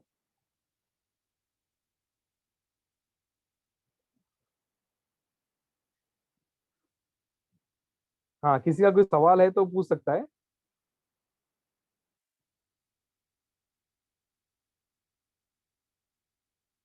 जी। अस्सलाम वालेकुम सर। वालेकुम अस्सलाम। सर, आपने इतने अभी पॉइंट्स बताए माशाल्लाह से कि बच्चों को सब्जेक्ट चूज करने से पहले ये सारे पॉइंट्स स्कूल में देखे जाएंगे। तो अभी इसमें आप बच्चे 5 years पेरेंट्स की डिसीजन दी जाती है। तो बच्चों की जो क्वालिटीज और ट्रेट्स हैं वो कितना फोकस होना चाहिए उस पे हमारा स्कूल चूज करने तो वो इसमें आप बताने वाले हैं।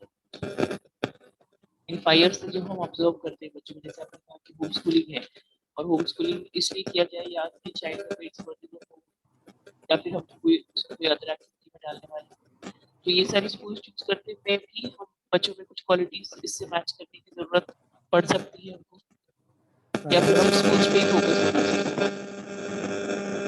आपका सवाल जो है एक्चुअली मैंने सुन ही नहीं पाया, आपका इंटरप्शन ऐसा हो रहा है। हेलो, आ रही है आवाज? आपका आपका सवाल आप फिर से रिपीट करेंगे, आपका आवाज में बहुत इंटरप्शन हो रहा है। जी, अभी आ रही है सर आवाज? जी अभी क्लियर है मैम, आप बोलिए। जी, मैं ये पूछ रही थी सर कि 5 years तक जैसे कि हम 5 years के बाद ही बच्चों को हम स्कूल में डालते हैं, नॉर्मली स्कूल चूज करने की बारी आती है पेरेंट्स की। जी जी तो जी। ये जो क्वालिटीज आपने स्कूल्स की बताई है कि ये सारी पॉइंट्स पे हम फोकस करना चाहिए स्कूल के, तो हम्म। इससे रिलेशन में हमारे बच्चों में भी कुछ ट्रेड्स ऐसे होंगे जिसको बेसिस रख के हमको ये स्कूल सेलेक्ट करनी चाहिए।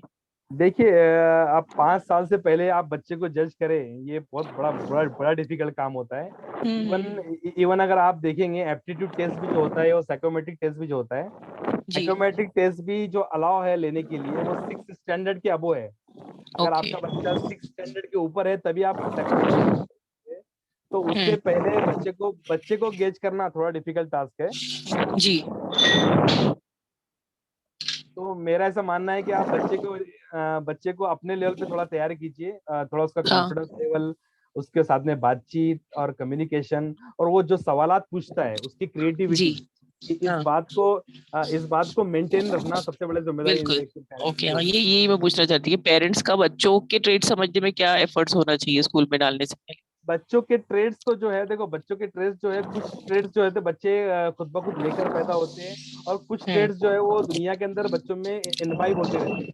जी, यानी अगर हम लोगों ने बच्चों के ऊपर बहुत ज्यादा सख्ती कर दी, अगर उनके हम्म, सवालात पूछने के ऊपर हम लोगों ने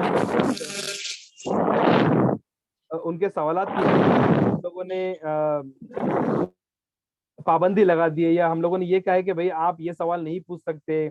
बहुत सी जगह पे पेरेंट्स ऐसे होते हैं कि बच्चे बच्चों का खेलना भी उनको पसंद नहीं होता है, बच्चों का बातचीत करना भी उनको पसंद नहीं होता है, बच्चों का ज्यादातर अक्सर बच्चों की नफ्सियात होती है कि वो ज्यादा सवालात पूछते हैं, तो वो भी उनको पसंद नहीं आते हैं। तो ऐसे पेरेंट्स जो होते हैं कहीं ना कहीं क्रिएटिविटी और कॉन्फिडेंस को 5 साल से पहले ही दफन या कत्ल करने की कोशिश करते हैं। तो बहैसियत पेरेंट्स अगर हमारे बच्चे उस एज में चल रहे हैं या बच्चे हमारे 1 साल से लेकर 4 साल के बीच में हैं, तो हम लोग ज्यादा से ज्यादा कोशिश ये करें कि उनकी सेल्फ स्टीम को मेंटेन रखने के लिए ज्यादा से ज्यादा उनको अटेंशन दें। क्योंकि अटेंशन अगर देंगे तो बच्चे को लगेगा कि उसकी सेल्फ स्टीम और कॉन्फिडेंस बरकरार है। तो सेल्फ स्टीम को बरकरार करने के लिए हम लोग ज्यादा से ज्यादा उनकी बातचीत सुने, उनसे ज्यादा से ज्यादा बात करें, ज्यादा से ज्यादा उनको क्वालिटी ऑफ जो क्वालिटी टाइम मुझे होता है वो दे। अक्सर हम लोग क्या करते हैं कि हम लोग हमारी जिंदगी का सबसे खराब वक्त बच्चों को देते हैं। जो हमारी जिंदगी का क्वालिटी टाइम होता है वो बच्चों के साथ में स्पेंड करें। उनकी जो बेसिक नीड्स होती है, जो उनको घुमाना या जो उनको कहीं भी सैरो तफरी कराना होता है, जिससे उससे जो उनका एक्सपीरियंशियल लर्निंग होती है, वो उनको हम लोग दे। अलग अलग जगह पे उनको मुकामात पर घुमाए, अलग अलग लोगों से मुखातिब करके इंट्रोडक्शन करवाए। तो उनका जो एक्सपोजर खुलता है, जो उनकी बातचीत का तरीका खुलता है, वो बातचीत का तरीका उनमें आता है, उनमें डीलिंग आती है। उसके बाद में उनमें सवालात पूछने का जो जज्बा आता है, उसको हम लोग कभी कभी खराब ये करते हैं कि बच्चा सिली सिली क्वेश्चन पूछता है, तो हम लोग उसको डिमोटिवेट करते हैं, उसको रोक देते हैं। ये सारे चीजें जो है हम लोग अगर अवॉइड करते हैं, बच्चे को ज्यादा अटेंशन देते हैं, उसके सवालात को इम्पोर्टेंस देते हैं, उसके सवालात को इम्पोर्टेंस देने के बाद में उसके सबकॉन्शियस माइंड को इम्पोर्टेंस देते हैं। मतलब हम ये दिखाने की कोशिश ये करते हैं कि तू ज्यादा इम्पोर्टेंस है, और उसको बहुत ही अच्छे तरीके से, जैसा मेरा एक सेशन अभी रिकॉर्ड हो रहा है, रिकॉर्ड जैसा एक एक चीज हमारी रिकॉर्ड हो रही है, इस तरीके से अगर हम लोग बात करते हैं 4 से 5 साल के बीच में या 8 साल तक, तो हमारे को आने वाली जनरेशन से या आने वाले वक्त के अंदर ज्यादा काम करने की जरूरत नहीं पड़ती। जी सर, जज़ाकल्लाह खैर। जी इरफान भाई। जी सर, मेरा सवाल सबसे जरूरी ये है कि मुस्लिम कम्युनिटी के ज्यादातर बच्चे तो उर्दू स्कूल में पढ़ाई करते हैं, और जी सभी जो स्टेट बोर्ड से जी हैं, या उर्दू मीडियम छोड़ो, बहुत ज्यादातर जितने भी स्कूल अपने महाराष्ट्र में हैं वो स्टेट बोर्ड से है। इसके रीजन वाहिद यही है कि सब एडेड स्कूल है, जी गवर्नमेंट से उनको funding होता है। अब नए स्कूल जो सीबीएसई के पैटर्न के जितने भी आ रहे हैं, तो उसको सेल्फ फाइनेंसिंग में ही अप्रूवल मिलता है। तो जी। अगर अपना बोर्ड, उर्दू स्कूल वाले अगर अपना बोर्ड समझो सीबीएसई में करना चाहते हैं, तो क्या उसमें नुकसान, तो ये बहुत बड़ा नुकसान एक होगा, तो इसका कोई और सॉल्यूशन है क्या? एक पहला सवाल है। और सेकंड सवाल है कि एनआईओएस के बारे में, मतलब जितने भी मदारिस हमारे चल रहे हैं, तो उसमें हम एनआईओएस के थ्रू स्कूल का निजाम चला रहे हैं। अब उसमें दिक्कत क्या हो रही है कि 10th से जो बच्चे एनआईओएस से पास आउट हो रहे हैं, तो उसमें मैथ सब्जेक्ट रहता ही नहीं है। बहुत सारे बगैर मैथ्स की 10th का सर्टिफिकेट ले आते हैं, न इन्हें डिप्लोमा में एडमिशन मिल रहा है, ना आईटीआई में एडमिशन मिल रहा है। तो ये दो सवाल है, इसके सॉल्यूशन देंगे। खास तौर पे जो दूसरा वाला सवाल आपका जो है ना, उसमें अक्सर उसका सोल्यूशन ये होता है कि लोग 9th स्टैंडर्ड तक जो होता है वो वहां पर करवाते हैं, और जो 10th स्टैंडर्ड होता है वो किसी स्कूल से टाइप स्कूलें करा रही है। जैसे कि अक्सर स्कूलें बम्बई के अंदर जो चल रही है, जो एनआईओ से जिनका राब्ता है, वो अक्सर कोशिश ये क्या करती है कि वो किसी स्कूल से टाइप करवा लेती है। तो ऐसे मदारिस भी अगर अपने बच्चों को थोड़ा अच्छा एजुकेशन देना चाहते हैं, तो किसी स्कूल से टाइप करवा ले एसएससी के वो एग्जाम के लिए। और दूसरा जी आपका जो सवाल है कि भाई कोई भी स्कूल जो है स्टेट बोर्ड की, वो सीबीएसई में कन्वर्ट हो सकती है। ये बहुत सारे स्कूल, या बेकार से 1 या 2 स्कूल महाराष्ट्र में भी ऐसे हैं जो जिनका मीडियम जो है वो उर्दू है, और वो सीबीएसई बोर्ड है, वो सीबीएसई बोर्ड में जा सकते हैं, उसमें कोई प्रॉब्लम नहीं है। लेकिन उनका इंफ्रास्ट्रक्चर और खासतौर पर उनके जो टीचर्स है उस काबिल है या नहीं है। मेन सीबीएसई कराने में सबसे बड़ा जो मसला ये होता है ना, कि हम्म टीचर्स की अडॉप्टेबिलिटी जो है ना वो बहुत कम है। टीचर्स जी टीचर्स में जो रिसेलेंस की एक्टिविटी, जो खसूसियात पाई जाती है, वो बहुत कम होती है। उतनी हम्म अडॉप्टेबिलिटी और उतना टीचर्स मुहैया कराना एक स्कूल के लिए बड़ा चैलेंज हो जाता है। इसलिए जी बहुत सारे स्कूल्स इंफ्रास्ट्रक्चर होने के बावजूद भी हम्म सीबीएसई बोर्ड में कन्वर्जन नहीं करवा रहे। जी। तो इसमें फिर गवर्नमेंट का जो फंडिंग हो रहा है, जो फाइनेंस का जो वो एडेड है, वो एज इट इज होता है। वो एज उससे इट इज उसको होता है। उसको फर्क नहीं पड़ता है कुछ। अगर ओके। एडेड स्कूल है तो उसको एडेड स्कूल का जो सिस्टम है, वो सिस्टम से जाना पड़ता है, अगर तो कुछ फर्क नहीं पड़ता है उससे। लेकिन अक्सर जो स्कूल्स होते हैं एडेड स्कूल वाले, वो वर्नाकुलर मीडियम्स है। तो जी वर्नाकुलर मीडियम तो इंग्लिश, सेमी इंग्लिश कराने के लिए उनके पास में बड़े मसाइल है। वो सेमी जी इंग्लिश कराने के लिए भी बहुत सारे डरते हैं कि उनके उसमें उतने टीचर्स अवेलेबल नहीं है, बच्चों को ज्यादा हार्ड जाएगा। जी। तो सीबीएसई में कन्वर्जन बड़ा डिफिकल्ट टास्क है। जो English okay. Medium unaided schools है उनके लिए थोड़ी आसानी है, सिर्फ अगर जी वो अपने बच्चों को मतलब अच्छे टीचर्स का इंतजाम करवा लेते हैं। लेकिन वो वैसे स्कूल में भी मसाइल ये है कि खास तौर पर जो मुस्लिम पॉपुलेटेड इलाकों में जो स्कूल चल रहे हैं, उनकी जी। फीस इतनी रिजनेबल और इतनी अफोर्डेबल होती है कि हम्म। उतनी उतनी अफोर्डेबल फीस के अंदर उनके पास में उतने अच्छे टीचर्स को अफोर्ड कर ही नहीं पाते। जी तो बिल्कुल सही। उतने अच्छे टीचर्स को अफोर्ड नहीं कर पाते, तो मजबूरी हम्म। में बच्चों को कम क्वालिटी के टीचर्स मिलते हैं। तो जी। मैं तो खैर इस ये जो हम्म। खास हमारा जो सेशन था खास तौर पर, ये एक्चुअली में उन पेरेंट्स के लिए था जो पेरेंट्स हमारे क्रीम लेवल के पेरेंट्स हैं, और जो जी। पेरेंट्स हमारे एडेड के अलावा भी सोचना पसंद करते हैं। या जो पेरेंट्स हमारे, देखो हमारी सोसाइटी के अलग अलग तबके हैं। हमारे हम्म। सोसाइटी का एक अंडर प्रिविलेज तबका है, मार्जिनलाइज तबका है, एक मिडिल क्लास तबका है, एक रिच तबका है। मेरा ऐसा जी। मानना है, और मैं जिस हिसाब से अपने काम को आगे लेके चल रहा हूँ ना, मैं इन तीनों डोमेन को फोकस करने की कोशिश कर रहा हूँ, तीनों चीजों को। मैं मालदार के बच्चों के लिए भी मुफीद साबित हूँ, मैं स्टेट बोर्ड के बच्चे जो गरीब बच्चे होते हैं उनके लिए भी मुफीद साबित हूँ। आज का जो सेशन था खास तौर पर, वो उन पेरेंट्स की मदद करने के लिए हम सही साबित हो, या उन जी। पेरेंट्स के लिए जो पेरेंट्स अपने उतना माल रखते हैं और उतनी वैरायटी के बारे में सोचने के लिए उनके पास में रिसोर्सेस अल्लाह ताला ने दिया हुआ है। तो जी। हम उनके लिए कैसे कारीगर साबित हो, ये खासतौर पे सेशन था। बीइंग अ करियर काउंसलर, अगर हमारे पास में ऐसे लोग आते हैं तो हमारे पास में सारी चीजों का सोल्यूशन हो, हमारे पास में बाइफर्केशन, हमारे पास में डिफरेंशिएशन हो, हमारे पास में कंपैरिजन हो, हमारे पास में जी। ऑथेंटिसिटी हो, और कुछ इस तरीके का उनके पास में हम लोग फ्रूटफुल एक कंपैरिजन पेश करें, जिसके बिना पर वो माल वाला अपने बच्चे को 1 लाख वाली स्कूल में पढ़ाए या 10 लाख वाली स्कूल में पढ़ाए, ये उसका मामला है। जी। ओके, क्या जी। हम लोग अंडर प्रिविलेज सेक्शन के लिए, और जब बात करेंगे स्टेट बोर्ड के, तो अलग मौजूद के ऊपर कभी और बात कर सकते हैं।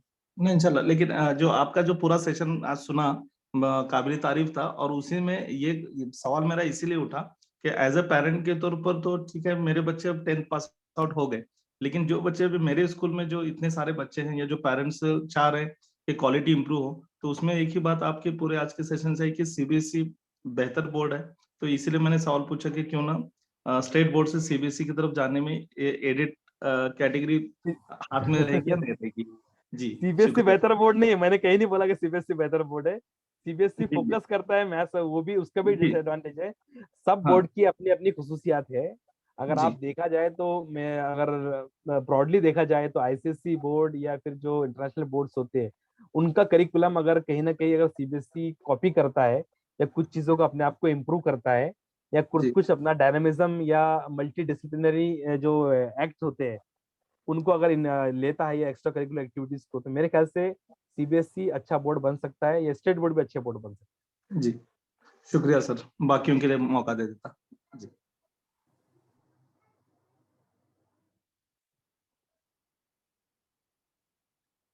है। जी, और कोई सवाल पूछना चाहेगा कोई? जी अस्सलाम वालेकुम एहसान भाई। वालेकुम सलाम जी, तमीर भाई बोलिए। ओके एहसान भाई, अल्हम्दुलिल्लाह आपने काफ़ी हद तक तो क्लैरिटी दी बोर्ड्स के रिगार्ड से कि कहाँ पे कौन फोकस करते हैं, और उनसे तो क्लैरिटी आई इन चीज़ों से। और आपने कुछ पैरामीटर्स भी हमें बताए कि स्कूल वगैरह जब हम देखें स्कूल में एडमिशन के लिए, तो वो पैरामीटर्स हम चेक करें स्कूल में, वो चीज़ अवेलेबल है। इस स्लाइड में एक ऑप्शन आपने स्टार्टिंग में कहा था कि हम होम स्कूलिंग के भी इसमें बताएंगे आपको, तो वो ऑप्शन थोड़ा मिसिंग था। अगर वो भी एक पैरेलल में एक ऑप्शन आ जाता कि हाँ होम स्कूलिंग में भी, तो उसके प्लस और माइनस डिस्कस हो जाते तो बहुत अच्छा था हम लोगों के लिए भी है। जी जी जी, क्योंकि होम बहुत सी स्कूल एक। चीजें जो आपने, जो ये क्वेश्चन इसलिए मैंने कहा क्योंकि मैं ये देख रहा हूँ कि जैसे आपने छोटे छोटे पॉइंट्स भी कवर किए थे कि टीचर्स के आप वो देखें, है ना, स्कूल का इंफ्रास्ट्रक्चर देखें आप, तो ये चीजें मुझे थोड़ी सी मिसिंग दिखती हैं। और मुझे होम स्कूलिंग के, पर होम स्कूलिंग में भी था कि अगर उसके पैरेलल में डिस्कशन हो जाता कि इसके भी प्लस क्या है और इसके भी माइनस क्या होते हैं, तो जी। जी जी, होम स्कूलिंग के तो पैरल में जो मैं बताने की कोशिश इसलिए नहीं किया कि होम स्कूलिंग अपने आप में एक बहुत बड़ा मौजू है, और उसमें किस तरीके से सब्जेक्ट का सिलेक्शन किया जाए, किस तरीके से उसकी मेथोडोलॉजी हो। क्योंकि एक तरीके पे क्या होता है कि एक चीज ऐसी होती है कि एक सॉफ्टवेयर आपने खरीदा, और दूसरा एक आपने सर्विसेज खरीदी है। सपोज अगर मैं जीमेल की फैसिलिटी चाहता हूँ कि मेरा खुद का मैसेजिंग सिस्टम हो जिसमें मैं मेल करूँ, तो मैं एक सिस्टम को खरीदूं, समझ रहे तनवीर भाई आप, एक सिस्टम को मैं खुद तरीके से उसको डिजाइन करूँ, पूरा प्रोग्रामिंग कर या किसी कंपनी को देखकर खरीदूं, या फिर मैं किसी को सॉफ्टवेयर एज अ सर्विस में ले लूं। आप मेरे ख्याल से आईटी से बिलोंग करते होंगे, तो मैं सॉफ्टवेयर एज अ सर्विस किससे लेता हूँ, तो मुझे सिर्फ क्या करना है, एक लॉगिन आईडी क्रिएट करना है वहां पर और जीमेल आईडी करके लेना है। तो सिमिलरली अगर होम स्कूलिंग जो है एक तरीके का अपना एक निजाम पैदा करना है, तो अपना एक निजाम पैदा करने के लिए अपने सब्जेक्ट का जो भी सिलेक्शंस होता है, आप ट्यूटर कहाँ से बुलवाएंगे बच्चे को, अगर सोशली आपको एक्टिव करना है तो आप कैसे, उसका निजाम कैसे होगा, आप ऐसे अलग अलग जगह पे होम स्कूलिंग के बच्चों के सोशल ग्रुप होते हैं जो खेलने के लिए इकट्ठा होते हैं, ये सारे पहलू पे बेशक एक बेहतरीन तरीके से बात होनी चाहिए। यहाँ पर चूंकि टॉपिक्स थोड़े ज्यादा होने की वजह से ज्यादा बात नहीं हो पाई, लेकिन खैर जो आपका दूसरा सवाल जो है कि भाई होम स्कूलिंग का अपना एक इम्पोर्टेंस तो अपनी जगह पर है ही, क्योंकि आज के दौर में सबसे बड़ा मसला पेरेंट्स के लिए आ जाता है कि अपने बच्चों को ऐसे लोगों के हाथ में देना जो लोग उसके साथ में कैसा ट्रीट करेंगे। हो सकता है कि उसके साथ में फिजिकल असॉल्ट हो सकता है कि उसके बाद में बदतमीजी से बात हो सकता है कि उसकी सेल्फ स्टीम को खतरा हो सकता है कि उसके कॉन्फिडेंस को खतरा हो सकता है कि उसकी नफ्सियात के ऊपर कुछ असर पड़ जाए। तो ये सारे पहलू को अगर देखा जाए तो होम स्कूलिंग इसके लिए बेस्ट सोल्यूशन है। ओके, क्योंकि अब होम स्कूलिंग में मसला ये आ जाता है कि वैसे ही मसला कि एक मुझे जीमेल का अकाउंट खरीदना है, बस मुझे वहां पर साइन अप करके अकाउंट लेना है और स्कूल में जाकर एडमिशन लेना है, वो सब सिस्टम को समझ लेंगे, उनका निजाम होगा, उनका असेसमेंट होगा, सारी चीजें होंगी। अब होम स्कूल में मुझे अब पहले पेरेंट्स को उस तरीके से प्रिपेयर होना पड़ेगा, पेरेंट्स का की जहनियत और इंटेलेक्चुअल उस लेवल की हो जाए कि भाई मैं घर के अंदर उस तरीके के निजाम को बना सकूं, क्योंकि वो ये पूरी तरीके से निजाम को कस्टमाइज करना है। सर तनवीर भाई, एक्चुअली में मसला क्या है यहाँ पर, पूरी तरीके से निजाम को कस्टमाइज करना और एक ऑलरेडी एक कस्टमाइज निजाम है उसमें बच्चे को जाकर उसका हिस्सा बन जाना, ये दो चीजें। तो स्कूलिंग का, होम स्कूलिंग का निजाम पूरी तरीके से कस्टमाइज निजाम है, इसके ऊपर थोड़ी डिस्कशन गौर फिक्र होनी चाहिए। इंशाल्लाह मैं एक सेशन कंप्लीटली होम स्कूलिंग के ऊपर लेने की कोशिश करूंगा और होम स्कूलिंग के सारे पहलू जो आपने मुझे डिस्कस किए थे, और इंशाल्लाह वक्त आपको भी दूंगा कि आपसे मेरी मुलाकात हो और हम लोग डिस्कस करें सारी बातों। जी, क्योंकि सॉफ्टवेयर एज अ सॉल्यूशन जो बात थी ना, ऐसा भी मेरे मन में क्वेश्चन सिर्फ इसलिए आया था, विल डिस्कस इंशाल्लाह लेटर, बिकॉज जो टॉपिक है आज का, it will divert the attention from that, because जो पैरामीटर्स जो हमने डिस्कस किया था कि what we should look in for our kids, that we are not able to find actually. It's very exactly all those parameters we are in on ground reality if you go and see it. जी शुक्रिया, I connect with you इंशाल्लाह later. लेकिन इंशाल्लाह आपका जो फैसला तनवीर भाई, I am in support of home schooling, मैं भी होम स्कूलिंग के सपोर्ट में हूँ और मैं भी कोशिश करता हूँ कि होम स्कूलिंग को फरोगियत मिले और उसको बढ़ावा दिया जाए, लेकिन कहीं ना कहीं हम वो निज़ाम को एस्टेब्लिश करने के अंदर थोड़े कारगर साबित नहीं होंगे, ऐसा डर लगता है पेरेंट्स को। और वैसे तो पेरेंट्स, मुझको भी डर है कि कहीं ना कहीं हम वो निज़ाम नाफिज नहीं कर पाएंगे, इसलिए हम लोग ऐसे सिस्टम का हिस्सा बन जाए कि जिसमें हो जाए। Yeah, I would like to just conclude one point before ending this. Just for example, when I saw ICSE board, so the books are very good, the contents are very good, but the content delivery, I am feel that those things are missing actually in the school. The content delivery, books बहुत अच्छी हैं, syllabus बहुत अच्छे हैं, आपको फिर बाहर ही जाके आउटसोर्स करना पड़ता है, ट्यूशंस ढूंढना है, ट्यूटर्स ढूंढना है to suffice that thing, the missing item. शुक्रिया सनवी, जज़ाकल्लाह। नहीं, बेहतर अगर निज़ाम अगर होता है तो इंशाल्लाह धीरे धीरे आपके जैसे बहुत सारे लोग हैं, मेरे कुछ एक दो दोस्त भी है जो होम स्कूलिंग को प्रेफर कर रहे हैं और अपने बच्चों को वैसा पढ़ाने की कोशिश कर रहे हैं। दुनिया का आज के ज़माने में बेहतर निज़ाम तो होम स्कूलिंग ही है, लेकिन होम स्कूलिंग के लिए थोड़ा पेरेंट्स को बहुत ज़्यादा अवेयर और बहुत ज़्यादा तैयारी के साथ में कदम उठाना पड़ेगा। इंशाल्लाह कोशिश करेंगे हम लोग उसके ऊपर। शुक्रिया, जज़ाकल्लाह। जज़ाकल्लाह। और किसी का हाथ उठाता है सवाल? Yes, sir. Yes, sir, I have this question. So I have, you must be knowing the Islamic school concept also has come. So in Mumbai, there are a lot of schools. So we are the ones who are in Navi Mumbai, but there are not much takers for Islamic concept. So though affiliated to the state board, I'm struggling for this. I was planning that we'll go for Rightway International School. So I wanted to know, like, it has to be a CBSE school when we call it international school? No, because right now affiliation has become such a huge struggle, sir. In Mumbai, there is a the big question is of affiliation, because for affiliation you require educate infrastructure and the land requirement. Yes. Which is not possible in Mumbai. The for affiliation you need to satisfy this criteria, otherwise you won't get any kind of registration. Right, sir. So most of the schools like Al-Momin and many schools are doing like till 8th standard they are teaching the CBSE books, and then from 9th and 10th they make the children appear for the state. Basically, most of the schools are using the CBSE based syllabus. I think you have heard of this term, CBSE based syllabus. It means they are adopting the CBSE syllabus till 9th standard or 8th standard, and they have a contact with some certain schools for the SSC examination, and they convert in the particular 1 and 2 years. So in Mumra also one school is in Mumra also there is one school, Moonstar School, which is a CBSE based school. Actually, it is a state board school, but they don't have affiliation. They are running a CBSE based CBSE syllabus. Okay. So here we have from 1 to 5th we have got, and from 6th to 12th I have applied for the junior college also. But there are still, not much admissions, because all the children, mostly parents are like oriented here to go for the CBSE school. So it has become a huge struggle because we have this Islamic approach, right? So even in spite of, working on everything, still the struggle is there. So someone told me that why not start a Right Way Girls International School in the next node, which is next to Nerul. So I can adopt this, That's good. Teach CBSE, and then of course they'll appear for 9th and 10th, because then of course affiliation act is a huge problem, a huge struggle here, right, sir? Okay. Correct. Okay. And as far as the homeschooling talk was going on, so I would just like to say somebody is speaking.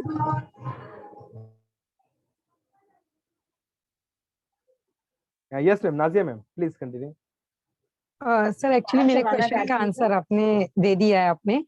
मेरा question था CBSE based school से related, क्योंकि मैं मुमरा में रहती हूँ. मैंने 2 schools हमारे यहाँ ऐसे देखे हैं जो न्यूली ओपनड है, नॉलेज हब, उन्होंने भी जो है वो सीबीएसई बेस्ड स्कूल लिखा है अपने आगे, और मूनस्टार तो आप जानते ही हैं कि वहां पे भी सीबीएसई. तो ये 9th एंड 10th हमारे बच्चों को स्टेट बोर्ड पर लेकर जाएंगे?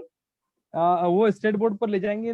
ये तो उनका क्या एफिलिएशन है, मैं तो एक अपने अंदाजे से बोल दिया कि सीबीएसई बेस्ड है, सीबीएसई एफिलिएटेड तो नहीं है. बेस्ड का मतलब क्या है? यानी आप जो है वो बेसिकली उनको सीबीएसई सिलेबस पढ़ा रहे हैं. सीबीएसई बेस्ड का मतलब ये होता है कि सीबीएसई का पूरा सिलेबस वो पढ़ा रहे हैं, स्टेट बोर्ड का सिलेबस नहीं पढ़ा रहे हैं. यानी पूरा सिलेबस जो है वो सीबीएसई का फॉलो कर रहे हैं. अब वो 9th और 10th में अलग अलग स्कूल की अलग अलग मेथोडोलॉजी होती है. बहुत सारे स्कूल जो होते हैं सीबीएसई के स्कूल से एफिलिएट होते हैं. अब आप जिन पर्टिकुलर स्कूल्स की बात कर रहे हैं, मूनस्टार और नॉलेज हब की, या तो उन्होंने किसी स्टेट बोर्ड से ताल्लुक रखा होगा, या फिर उन्होंने किसी सीबीएसई बोर्ड से अपना मतलब टाई अप किया होगा. बहुत सारे स्कूल टाई अप करते हैं. जो भी तो टाई अप में क्या होता है सर? यानी वो टाई अप में ये होता है कि बच्चे 10वीं के एग्जाम वो स्कूल के बच्चे बनकर देते हैं. ओके. अभी आपके स्कूल के बारे में मैं नहीं बोल सकता हूँ कि आपके स्कूल ने क्या किया हो. आप उनसे बेहतर पूछ सकते हैं कि उन्होंने किससे टाई अप किया है, कि आगे का निजाम कैसा होगा, या फिर उनको ये उम्मीद होगी कि आगे उनको एफिलिएशन मिल जाएगा. एफिलिएशन मिल जाएगा. ओके. हाँ, क्योंकि ये दोनों भी न्यू स्कूल्स हैं, तो हो सकता है आगे चल के मेरे ख्याल से मूनस्टार को शायद एफिलिएशन मिल गया है, रिकॉग्निशन मिल गया है. आप रिव्यू से पूछ लीजिएगा. ठीक है सर. ठीक है. हाँ. और किसी का कुछ सवाल है? किसी की?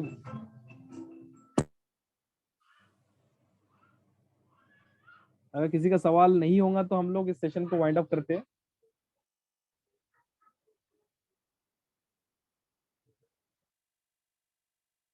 जी, अपने आप को अनम्यूट करके सवाल पूछ सकते हैं अगर किसी का कोई सवाल हो.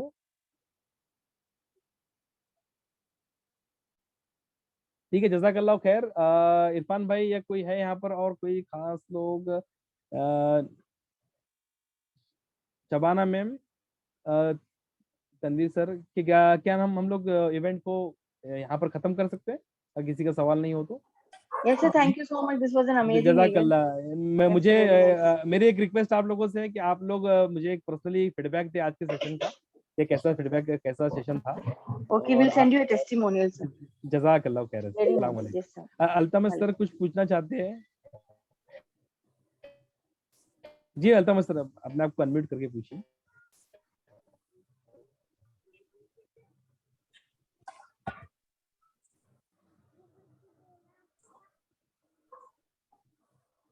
बोलिए अल्तमश सर, आप आपकी आवाज नहीं आ रही, कुछ पूछना है आपको?